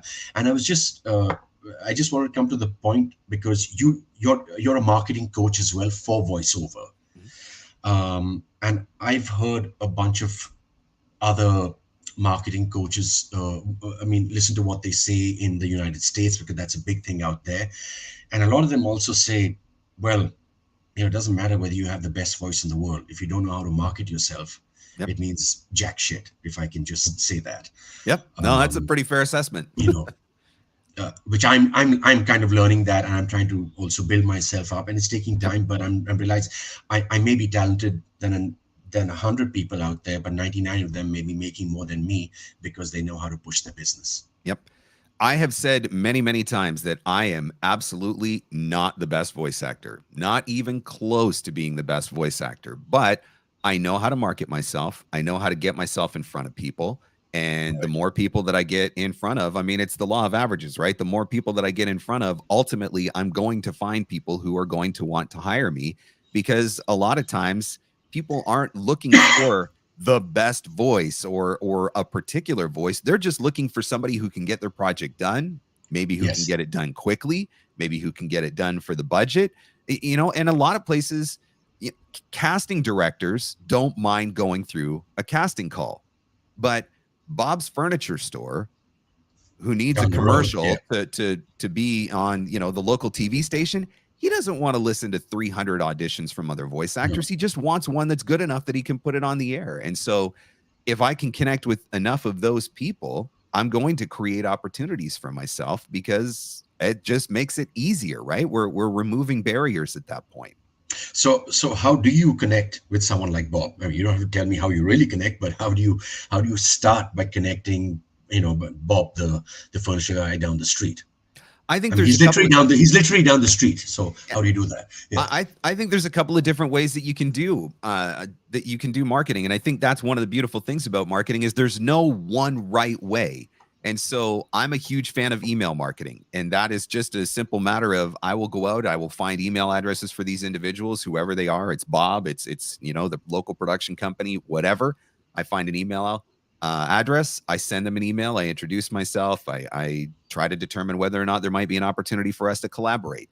I'm a big fan of using LinkedIn. I think that LinkedIn is one of the best and most powerful social media tools that are out there, because that is a network of professionals looking to connect with other professionals for professional purposes. And so I have just opened up to the international voice world. I just started posting on LinkedIn just a few months ago. So I'm relatively new, but I've actually been opened up to so much more. And I cannot believe the amount of international voice talent that is out there and the things that they have to say, including marketing coaches and people like that. So it's just exactly what you said. Yeah, LinkedIn is an amazing place to get connected. Some of my most lucrative clients that I work with are clients that I've connected with over LinkedIn and just started a conversation, built a relationship. And when the opportunities presented itself, I've been able to do the work. I'm working with one guy, I'm coaching somebody right now who he just really wanted to focus on his own local market, the city that he lives in the United States. And so one of the things that we talked about was literally just going door to door, walking through the front door of some of these stores and introducing himself to a manager or to the store owner or whatever, just having a conversation and then seeing where that develops. Maybe they're creating videos for social media. Maybe they're creating commercials for local radio or local television. And so having that conversation, getting a little bit of face-to-face time, already having the connection just because you're local and you live in the same community, right? And that's the beauty of this. There's so many different ways that you can do it. You can pick up a telephone and you can cold call, you can send an email, you can join your local chamber of commerce and start participating in networking groups with other local entrepreneurs and business owners. You can walk through the front door of their store. Like there's no one right way to do it, which means there's an opportunity for everybody based on your interests, your personality, how you like to work. And that's the beauty of the marketing side of things, I think. And what's the worst that can happen? No, right? And they're already not hiring you, right? They're already not hiring you. Yeah. So you've got nothing to lose. Yeah, it's not a personal rejection, which is the same thing in the acting business for auditioning and all that. I mean, they went with somebody else. It's not because you were bad. They went with somebody else for completely different reasons. Yep. And how important is in this post-pandemic now, especially, I know you've had for long, having your own website as a voiceover professional. I mean, I like the term pro voiceover when I speak to people now. When I speak to international, that's what you are. You're a pro voiceover, having your own website. I think having your own website is absolutely essential. I mean, at least in the North American market, what is the very first thing that we do when we want to find out something about someone? We go to Google and we type their name. And whatever comes up on the first page of Google, that is how we form our opinion. That is how we find a business. That is how we source a service. That is how we get a product, whatever. We type it into Google and we click whatever comes up on the first page. And so I think except for something you said, you don't click on the ads. You said that. don't click on the ads. That's right. If you're going to market, don't click on the ads. But I think that's where I do think it's absolutely essential for voice actors to have websites now, because how else is anybody going to know you? How are they going to be able to find out about you? I think you've got to have a place that you can direct people. So with my marketing efforts, whether that's through email marketing or social media, which are the two primary forms of marketing that I use for my business, my end objective is to get them to go to my website and listen to my demos. I feel like if I can get you interested enough that you'll go to my website, I feel confident that my demos can do the selling for me. And so once you're on my website, you get a chance to listen to my demos, you get a chance to hear my voice. Then hopefully at that point, you're going to be like, yeah, that's the guy I'm looking for. That's the voice I'm looking for. And then all the information that you need to be able to hire me is right there on my website, and quick and easy and simple. I think nowadays, if you search for a company, and I can speak to the North American market. If I go to search for a company, or I go to search for a product, a service, a brand, or whatever, and I can't find anything on the internet, I immediately question their legitimacy. And that's just a product of the world and the culture that we live in now. And so that's where I think having that website is so important. And here's the other thing.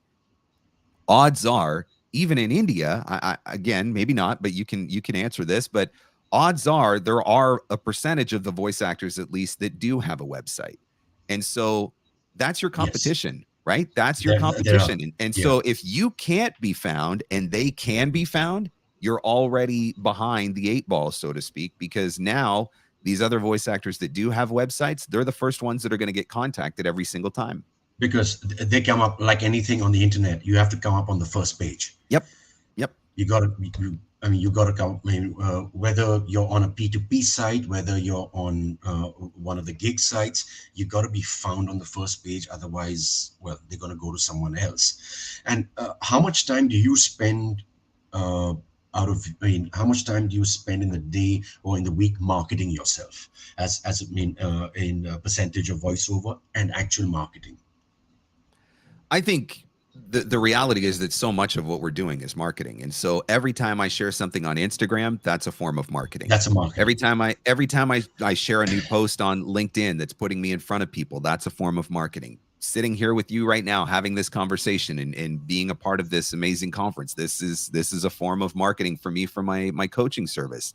Every time I send an email, that's a form of marketing. And so I think throughout, I'm marketing all throughout my day. Now, it may not be that all throughout my day I'm making new contacts with brand new leads, but by constantly putting myself out there, by building my web presence, by making people aware of me, that is a form of marketing. And I think one of the things that I talk about is, in the beginning, for me, my time was 100% marketing and 0% recording, because I didn't have any jobs. And so I literally, if I was in the office for 8 hours a day, I was contacting new leads. I was doing social media. I was building my presence. I was creating brand awareness. And so it was 100% marketing, 0% recording. And then over time, it becomes 90% marketing and 10% recording. And then eventually it gets to 70% marketing and 30% recording, until it gets to a point where it's like, okay, now I'm doing maybe 30% marketing and 70% recording. And maybe I'm marketing in different ways now. And so before, where I would send out emails all day long and connect with people individually all day long, now that my career has grown and now that I'm busier, now maybe that looks a little bit differently. Like for me, I use a lot of LinkedIn advertising, right? And so I can pay for a LinkedIn ad that's running 24 hours a day, 7 days a week.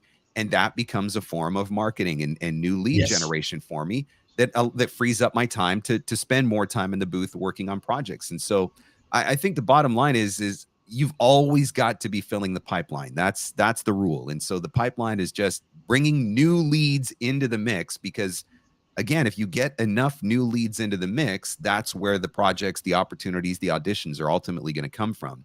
So every day you've got to be doing something that is putting people into that pipeline. Okay. And I know there's a bunch of stuff I want to ask you. We don't have that much time, but your views on voice actors getting their demos done. I know, I mean, 15, 20 years ago, you had to get a demo done, go to the professional studio, get that top-notch sound. But now, that's not going to be the same sound. If I go to a studio somewhere and I get a top-level engineer in a top-level studio, that's not the sound of my studio. I don't have that same mixing capability. I don't have the access to that sound, to the layers, to everything. So are those demos valid anymore? I mean, I've sent, from the work I've done, even my raw recordings I've sent off for people, and people have gone, hey, we like this, we want it to sound like this, that's the style we want.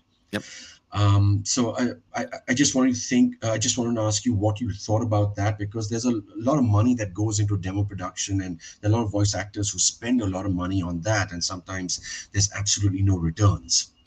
So, I mean, in the North American market, having a professional demo is absolutely key, because your top competition has professional demos. And if you if you can't line up, with them and what they're able to do, you're already at a disadvantage. One of the shifts that has taken place in this market, though, is those professional demos, generally speaking, get recorded in your studio. So I can work with a reputable, respected demo producer, but we can use a tool like Source Connect, for example. Source Connect, yes. Yeah. So I'm in my studio recording my voiceover in my studio. So it is a reflection of my sound and what I'm able to deliver. On the production side, in North America, most people don't expect you to be able to do the production, right? So when I record voiceovers, I'm literally just recording a voiceover and sending a voiceover file. Almost never am I asked to do the full-blown production, right? Add in the sound effects and music beds and all of that sort of stuff. So I don't have to worry about that here. But I do think, I guess the easiest way I could explain it is, if you're going to buy a new product off of Amazon, what's the very first thing that you do before you make a purchase on a site like Amazon? You look at the pictures and you read the reviews, because you want to determine, is this project or is this product legitimate? Are people by and large happy with this project? You need some form of proof, validation, that this thing is what it says it is and that it can do what it says it can do. That's what your demo is, right? If I go on to your website and there are no demos, then I don't know if you can actually do voiceover. So why would I take a chance hiring you? If I go onto your website and you've got demos that have been recorded in a home studio that doesn't sound great and there's no production value to it, that creates an impression for me as a buyer of what you are capable of doing. If I go onto your website and I hear demos that have got top quality production, that have got really clean professional sound, that have been nominated for an award or something like that, that tells me something. That says, oh, this person is obviously legitimate. This person's the real deal, right? And so there's your demos and your website, in my opinion, are your two most important marketing tools. And I think and again, speaking to the North American market, if you invest in good quality demos, that is going to create the return for your investment in your voiceover business, because without them, I don't know that you can book in this market. Right. So I'm kind of blessed, or a little lucky, that what I have as my demos, essentially is actual work. Over the years. I mean, so I've just pulled those films off because they were actual TV ads. They were actual cinema ads. So I put them all together, and that goes as my demo, which is I never personally actually produced a demo for myself, but I use the work that I've done, and if it's actual work that's out there and well produced work, then I pull it out and I use that as my demo. Absolutely. Would that be a fair thing to do as well? Oh, I think there's a lot of voice actors that do that. I think the deciding factor is, and you mentioned it, it's professionally produced, right? Because I've Yes, done yes. I've done voiceovers for projects before where once I've sent my audio file, I've gone online and I found the finished project, and I've been like, what did you do to this? Like, because it sounds absolutely Yeah. terrible, right? Somebody who's not an engineer, who's trying to pretend to be an engineer, Yeah. doing terrible things with, because they can play with settings on Adobe Audition or something. And so in that case, it's of no use to me. I would never want to use it. But if you're booking work that's getting top quality production behind it, it's national commercials and all of that sort of stuff, then yeah, absolutely, you can use that sort of stuff. Yeah, I mean, samples on your website and whatnot. When I was just fooling around with trying to work out a space, and I had a tiny, and I put cushions everywhere, and I mean, I did a BMW ad with an SM58. Yep. With cushions around me. Yep. I mean, well, I didn't do that, but they took that. They said, okay, that's fine. And suddenly that ad was on TV, and I'm like, whoa, Yep. If anybody knew, now they do. But I'm just saying that.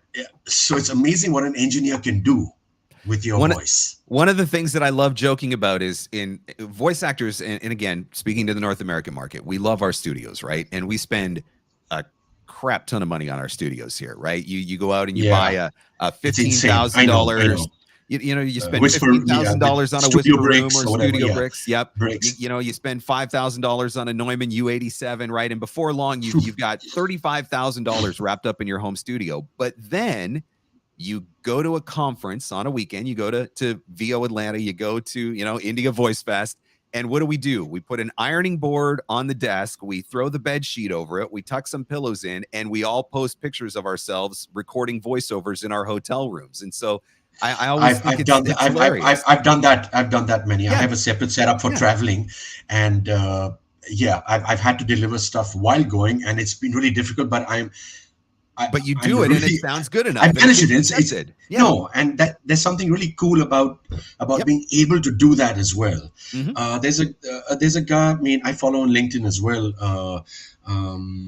Thomas Imaging, Sandy, is it? I think. He used to be huge radio voice as well. I think he used to be the voice of Fear Factor and all that as well. Okay. Yep. And he posted a post saying that he was traveling, and he had to do this, and he did this on his iPhone, and he put out the finished product. Yep. And he said, you know what, it can be done. It can be if you really have to. But that's years of experience coming in to also understand. And that's how to get there. That's so true, but it does just go to show you that we spend all of this money on our studios, and we brag about what equipment we've got and what microphones. I mean, my booth is over here. I've got a U87, I've got a 416, I've got a custom built booth that I designed for myself. But I've also recorded stuff, but I have also absolutely, last week I was away, and I set up the ironing board on the desk in the hotel room, and I recorded in the hotel room, and my client cannot tell the difference between when I'm recording in a hotel in the most crappy and awkward looking setup ever and recording in my beautiful custom home studio. And so that tells you something, doesn't it? You don't travel with the U87, do you? That's why I have the 416. I love the 416. You have the Sennheiser. You have the 416, which is that's a good one for traveling, is it? I mean, absolutely. It's still a condenser, but it's still, because it's a shotgun, right? It's a shotgun mic, and so it's very, very forgiving of the space, right? And so whereas the U87 will pick up everything around you. Yeah. Which is why it's a studio mic. Studio mic. Yes. The 416 just picks up what's right in front of you, and so as long as you can control any sound bounce in the room, which is, again, that's with the ironing board and the pillow fort and that whole thing, you can control the sound bounce around you. Then you can record with the U87. I've recorded with the U87. I recorded a commercial with the 416. I recorded the commercial in the back seat of a car on an interstate pullout in Tennessee once before. Because I needed to get the job done. I literally just pulled off the side of the highway and sat in the back seat of the car and tucked a couple of pillows up in the window, recorded with my 416. Yeah, because you can't do that. The client couldn't tell the difference. They had no idea. So the right microphone makes a big difference. No, I think that's a really cool thing to hear for everybody, that it's not always just about, it's not necessarily about the mic. It's also what you can do with the mic, in both ways. There's no point getting a U87 if you just can't use it, or you don't have the surroundings for it. I did not You start need the out with correct that sound equipment. for. And that's the thing. Like, I started out with an EV RE20, which is generally considered to be the worst voiceover mic. Yeah. The Electro Voice. The Electro Voice RE20. I mean, you see them in radio studios and stuff, but it's generally assumed to be one of the worst microphones for voiceover. But that's what I started with because I didn't know any better. I was recording in the living room of my apartment. Like, I did not have a treated space. I did not get my 416 until I was making $100,000 a year doing voiceover. Like, I started out in my living room, and then eventually I upgraded my apartment and I got a spare bedroom, and I was able to build a studio space and a spare bedroom. And, now, a bunch of years later, now I'm in a house and I have a custom built studio, and it's amazing and I love it. And it's mostly just about comfort than it is anything else, because I proved to myself, like, I built a 6-figure business recording in a space that I should not have been able to record voiceovers in, but you find a way to make it work. You get resourceful because you got to do what you got to do. And that is the story of, I think, a lot of voice actors, artists around the world. They did what they have to do, and they started working in a space where anybody probably thought it would not be possible. I mean, if I tell you which mic I travel with, I get it done. But it's actually just it's like an $80 mic. I travel with it, but it gets my job done. It gets the job done. I have a different one in the booth, but it gets my and I just it's a sturdy one, so it doesn't get knocked around. When you travel, you're always worrying that something's going to happen to something. But again, I get it done when I travel, and I really, really enjoy that aspect. I've enjoyed learning in the last year, like you said. You've also learned the engineering part. I started on Audacity, which I'm sure a lot of, because that's what you Google first, free. Absolutely. Audio recording software, and I tried Adobe Audition for a while, and I also have a license for Reaper, and I use PreSonus Studio One now, which I have a license on. I really, really enjoy that. But I actually took courses to learn how to use that for voiceover. I did actual courses for that. And that's something I think is really important. And I think that's the one aspect of this business that never changes, right? I consider myself to be a successful voice actor. I'm a coach now, like I teach marketing, but I still do performance coaching every year. I still make investments every year to work with coaches for particular genres, or to work on my technique, or to make sure that I'm current with trends. Like, I am constantly investing in my learning. You're learning with other coaches every year as well. Is absolutely. I think it's really important that never stops, because the industry is constantly evolving, right? The voiceover read that worked 5 years ago is not the voiceover read that works today. And so if you're not staying on top of trends, and if you're not constantly working on keeping up with what's booking, then you start to fall behind. And I think that for any voice actor, if you start to see the auditions declining, or your booking ratio starting to drop, the very first thing I think anybody should be doing is contacting a coach and saying, okay, it's time to freshen up. It's time to figure out what's booking today. It's time to see what people want today, so that you can adjust your reads. And I think that goes on the performance side, but I mean, I still learn new stuff on the tech side. I'm still learning new techniques for editing, and I'm learning new ways to make my sound better all the time. Like, it's a process that never ever ends for me. A new plugin every once in a while, which you think will work, sometimes it doesn't. I mean, I'm sure you got a bunch of plugins by now. We've all made investments in equipment that was going to be the difference maker in our business, that now just sits on a shelf somewhere and collects dust. So if you were, from your point of view, you've got your own coaching business. You have your own. You have your YouTube channel where you also post a bunch. You have your Friday questions as well. I think you do things like that. If people from India were to approach you for coaching, would that make sense from a perspective of still being a different country? The things that you teach, would that be applicable to anywhere because it's business. I think the foundational principles of marketing are pretty universal. I think when you understand the foundational principles of marketing, I think that applies no matter where. I think it's how you specifically apply some of those foundational principles. And so the way that I write an email in the United States or in Canada might not be the same way that I would write an email in India, or the social media platform of choice, right? You know, in North America, everybody's using LinkedIn, but maybe in another country, they're using something different. Like I know in South America, for example, if I try to do email marketing in South America, I'm probably going to get minimal results at best because everybody there prefers to use WhatsApp. And so it's the same thing here. Yeah. Yeah. And WhatsApp so I think that's part of it, is just learning the techniques and learning those little idiosyncrasies of one country to the next and what they prefer and how they prefer it to work. But I think once you figure out some of that stuff, if you have a foundational understanding of marketing, then you can just figure out how to apply it to your specific use case. There's one thing you said on one of your YouTube shorts as well, which is one of the most important things for you to grow your voiceover business. Again, something that I'm having to learn as well is accountability. Yeah, absolutely. I think that it's really easy to have a lot of big ideas. It's really easy to have big goals.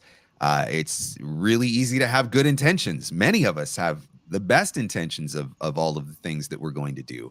But if we don't have some sort of a form of accountability to make sure that we actually do those things, more often than not, the things don't get done. And accountability can look like a lot of different things. I mean, I recently went on a weight loss journey. And on that weight loss journey, accountability for me came in the form of a couple of different apps that I was using to track my weight every day and to track my the food that I was eating every day, and holding me accountable to doing the things that I was supposed to be doing. In my voiceover business, I've got groups of people that I work with, and we meet once a month and we outline what our goals are for the month. And then we check in with each other throughout the month to make sure that we're doing the things that we say that we're going to do. I've created accountability for myself in the past by, maybe I'm working on a new class, but I haven't got the new class developed yet. I will go online and I will say, I'm going to be teaching this class on such and such a date at such and such a time, and it's for sale now. And as soon as the first person buys that class, I've now created accountability. I got to get this thing done. I need to make sure that I do what I said I'm going to do so that I can deliver. And so there's all kinds of ways that you can build accountability in. But I do think it's really important. And I think particularly in the voiceover industry, which can be a very lonely and isolating industry, especially now that we don't go to studios all the time, right? We work from home, we record by ourselves, we're in the booth by ourselves, we literally spend all day talking to ourselves. And so having some form of outside accountability, not only just to make sure that you achieve your goals, but also to have people that you can bounce ideas off of, that you can have people who can support you, who can encourage you, that you can support, that you can encourage. I think those things are really, really important. And I think if you look at any successful entrepreneur, regardless of what space they're in, voiceover or anything otherwise, I think you'll always find that accountability is one of the things that has been built into their success. And when you were starting out, how did you apply the accountability yourself over that? Now, of course, it's easier to contact people. You said you have the apps, things like that. Because of social media, it's easier to get in touch with groups as well. Yep. At that time, you must have been on your own.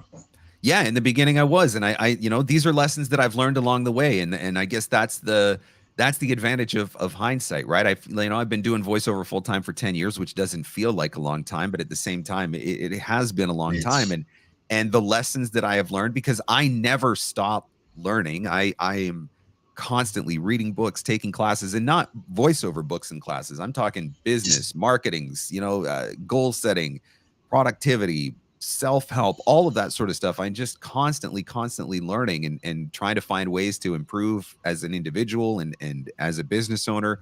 And accountability was one of those lessons that I was missing out in the beginning. And so being able to figure that out and being able to find ways to implement that into my business has definitely been a difference maker for me. And even after all the years now, do you still have those days where you just think, man, it doesn't sound when you're recording? I had that like 2 3 days ago where I just couldn't. I was doing a 15-minute recording, I think, and I just couldn't get the first paragraph out. Yep. It was. I mean, it was. I don't know. I don't know what we hear, but if you've got the HD, if you've got the Audio Technica or the Sennheisers, I don't know whether we hear more in our heads. And then later on, when you hear it, when most people are listening on a phone or somewhere else, you're going, that doesn't sound like that at all. You know, what I was Yep. hearing, I mean, all the stuff that was going on, I don't hear any of that. Yep. And then it starts playing with your brain. So I was just wondering whether things like that happen, because it really, really hit me hard the other day when I really had to fight my way through my first paragraph, and eventually did. I could flow. And I mean, in spite of all the years, do you still get days like that? Oh, 100%. I don't think that's something that ever goes away or that ever stops. And there are days when it's more psychological than it is anything, right? If you're not in a good Yes. headspace when you walk into the booth because whatever, you had a bad day, something's going on in your personal life, whatever it is. I mean, we carry all of those things into the booth. And I mean, that's why I teach a lot about mindset, because it's so Okay. important. But I absolutely have days when I walk in the booth and just bomb. And you know, maybe that's where it's like, okay, you know what? I just can't even bother doing this right now. I go out for a walk, or I get on the treadmill, or, do something, go watch a show, go read a book, do something just to try to clear my head, and then try to come back and give it another shot. Because that's the other thing. The longer that you stay in the booth when it's not working, the more frustrated you get. And the more Well, yes, frustrated you yeah. get, the worse the problem becomes. And so one of the things you've got to absolutely do is just know when it's time to walk away and take a break, whether that's for 5 minutes or an hour or whatever. But yeah, I don't, maybe that's something that goes away eventually, but I haven't got there yet. I definitely still have some days when I walk into the booth and I'm like, I stink at this. Why are people paying me for this? It's literally what happened. But on the plus side, because you have your booth, you can actually walk away as well. That's right. Yes. Unfortunately, in the studio days, if you suck then, you suck then. Yeah, It was a bad day. Definitely a different situation. Yeah. That's exactly what I mean. The way I looked at it in the earlier days, when you were having tough days with the clients, you really, really had to adjust that. And it's what I did the other night. I just got up, I just walked around, I just took a breather, and I came back and did that. What is your advice for people who are looking to start off in this business? I think, like I said, most of us accidentally fall into this. I believe after the pandemic, I think there's a bunch of people in the world who go, I can do voiceover, because that was maybe the easiest thing to say. I can get a mic, I can do that, and I can earn money online. And it's not as easy as it is. Like you said, you don't have to have the most perfect voice, but what is your advice for people starting out in this day and age? I think the number one way that you are going to find success is by recognizing that you are starting a business. And I think that's where a lot of voice actors fall short. We look at just the recording side of things. Oh, I've got a good voice and I can do that, and I can go in the booth and I can record. But the reality is you are starting a business. And I don't know of any business that you can start and run successfully without some form of investment and experience and knowledge, right? Just because you have a wrench doesn't make you a plumber. Just because you have a scalpel doesn't make you a surgeon. Just because you have a microphone doesn't make you a voice actor. And so I think you have to recognize that you're starting a business, and there's a right way and a wrong way to do that. I think that the more that you can invest in your business up front, the better your chances of success. Like there are things that go into this. Like you have to have, you talked earlier about, I got to know how to be an editor. I got to have some basic audio engineering skills, and there are performance skills that you need to have, and acting ability that you need to have. And I think being able to make investments in all of those things, and maybe you can't do it all at once, but recognizing what the priorities are and planning to continue to invest over time. I mean, my first few years, a percentage of every voiceover check that I got, a percentage went into a separate bank account, and that was money that was reinvested back into my business, whether that was for another class, or working with a coach, or putting it towards a demo or whatever. So I think that's the one thing is just recognizing that you're starting a business, and you're going to have to know how to do marketing, and you're going to have to know how to do basic bookkeeping, and you're going to have to know how to do invoicing, and you're going to have to do customer service, and you're going to have some basic web skills for, you know, delivering files, and you're going to have a form of tracking your day and making sure that you're not missing priority items and all of that sort of stuff. So I think all of that goes into it. And the other thing I always really encourage people with is to study entrepreneurship, because I think when we come into voiceover, our first and most obvious point is to start studying voiceover. We buy voiceover books, we listen to voiceover podcasts, we watch YouTube videos about voiceover, we attend voiceover conferences, and it's all voiceover, voiceover, voiceover. And there's nothing wrong with that. But if you want to be a successful business owner, then you have to understand the business side of things as well. And that's where the VOpreneur thing comes in, right? When I'm reading, when I'm listening to podcasts, when I'm watching YouTube videos, they're not voiceover related. They're marketing related. No, they're sales related. I actually switched, but in the last 2 years, you know, to actually looking at all the marketing side, the mind side of it, all those aspects. And I mean, to be honest, this is a business where there is no school for voiceover. There is, I mean, people just are voice. I mean, there is no right way. There's no wrong way, because somebody prefers the way you read, like you said, and somebody prefers somebody else. You may be the most perfect, but hey, I just like the way you say the line. That's all that matters. And when you trawl the net, there's just so much about it. And whenever people say we'll give you voiceover coaching and how to do voiceover, I tend to go away from that, because that's really difficult to. You can just teach. You can teach the basics of that, but somebody will have to learn how to read a script. You can't teach people that. They will learn how. How to break it down, how to understand the words written down there, how to say that. And we just don't have the base for, as in a voiceover school, academies, things like that. So when people are starting out, it gets really, really confusing. So it's great to see people like you who are teaching, like you said, it's a business.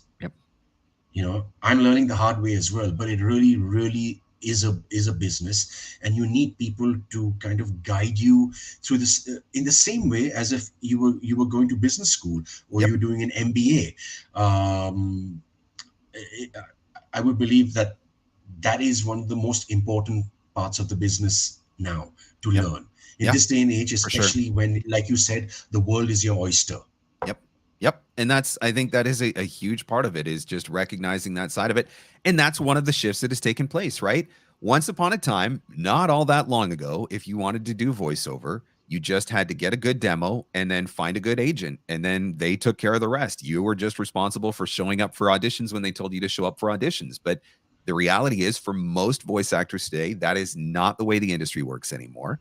And so that is where you have to take ownership and responsibility in the business that you're going to create for yourself. And what I love about it, and like any entrepreneurial adventure, you can make as much money as you want or as little money as you want. You can invest as much time as you want or as little time as you want. You get that choice, right? If you've only got 5 hours a week to give to this and you're just looking to make a little bit of extra money to supplement an income, you can build a business that looks that way.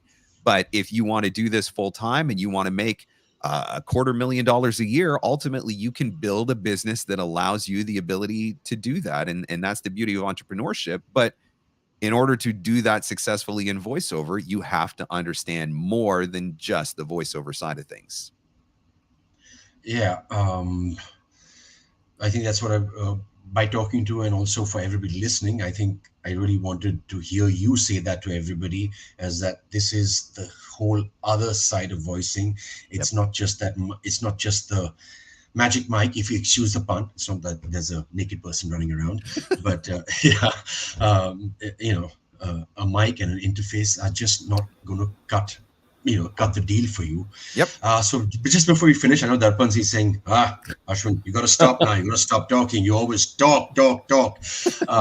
Just I don't think any of us want you guys to stop talking. because what you I are was just sharing. waiting. When is Darpan coming on? I know he's going to come on really soon. So that was going on in the back of my head. lurking around. So I am I the know you're most lurking hated guy around. during these panel discussions, because as I can see in the comment box, people are enjoying this discussion. I am enjoying this thoroughly. And Mark, hi Mark. Hello. Lovely to put a face to our emails. Yep. And I can't thank you enough. I mean, Ashwin has been such a fantastic moderator, or a fantastic co-panelist to get the best out of you I and to actually share. I came into this thinking, well, should I list? Then I thought, no, I'll just start. I'll introduce Mark and we'll just see where it goes, because we never met actually. For me to suddenly present questions and see what he has to say, and also my thoughts on it as well. But it was great talking to her. And Mark, before you also finish, just tell everybody where they can find you, because hey, this is marketing as well, where they can find you, and what are the coaching services you also provide. Like you said, that it's also a foundation. If anybody ever wishes to get, hey, you may be a voiceover guy in India, you might just move to the United States, get in touch with Mark. You never know. So yeah, where can they find you? Yeah, my website is markscottcoaching.com. All the classes and coaching that I offer is available there. And vopreneur.com is the website for the podcast. That's also available wherever you listen to podcasts, Apple, Google, Amazon, wherever you enjoy podcasts. And that podcast it expands on what we've talked about today, which it's just on the business and marketing side of voiceover exclusively. I'm not going to teach you how to read a script. I'm not going to teach you how to make the booth work. I'm just going to teach you the business and marketing side of it. So that's what the VOpreneur podcast is. I like to hear something like that. Yeah, that's how it's said. Splendid. So it's great talking to you, Mark. Thank you so much for taking out the time, and thank you for being so patient while I thought of things to ask you. Yeah. Thank you for the opportunity. This has been a lot of fun, and hopefully everybody that's watching has learned a few things.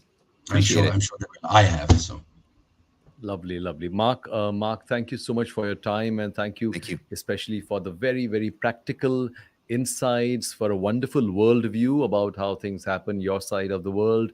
And also, I think this special focus on voiceover marketing, which I think, especially in India, we still are in a very nascent stage when it comes to marketing ourselves as voiceover artists. So I think everything that you said absolutely was bang on, as they say, and people are thoroughly enjoying this discussion, as I can see from the comments, and rightly so. And Ashwin, thank you so much for being such a wonderful co-panelist to get the best out of Mark, which is as important as what Mark has shared with us. And Mark, thank you again for being so cooperative, supportive, and I'm sorry for the little delay in the session, in starting the session, but you've been very patient. So both of you, thank you so much. Wish you were in India. I would have asked you to join us on the 11th of December for the in-person grand finale, but someday, hopefully the next time, whenever you visit India, Mark, do let us know. We would love to host you, and the voiceover community here would love to host you and meet you in person. And thank you once again. Thank you to the both of you. Yeah, absolutely. Thank you so much. I appreciate it. Enjoy the rest of your conference, everybody. Thank you. Thanks a lot, Mark. Yeah. Thank you. Bye-bye.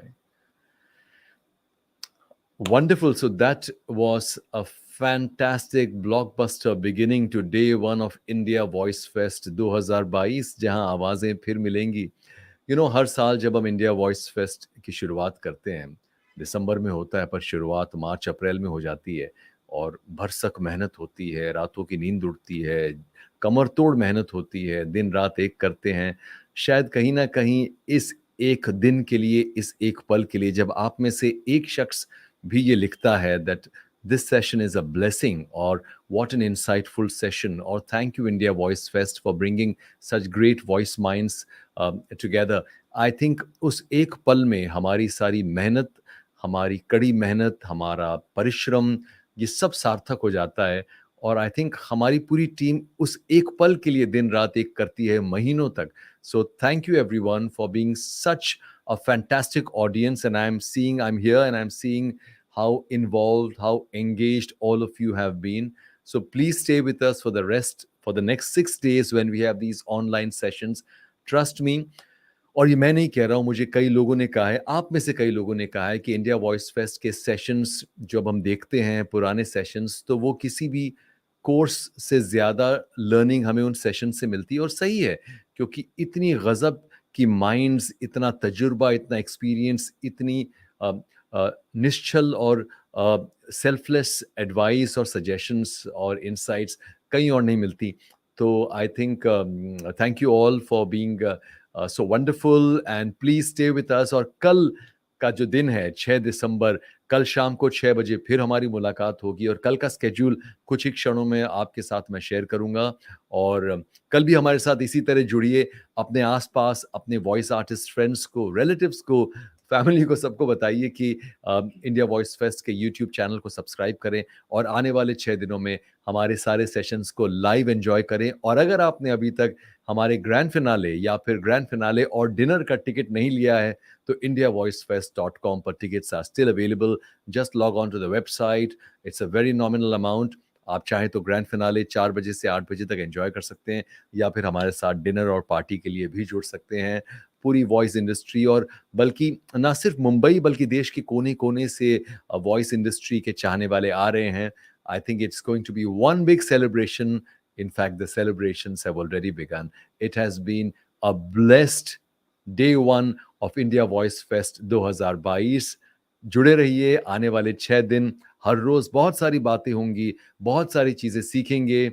और till tomorrow, good night, take care of yourself, bye bye.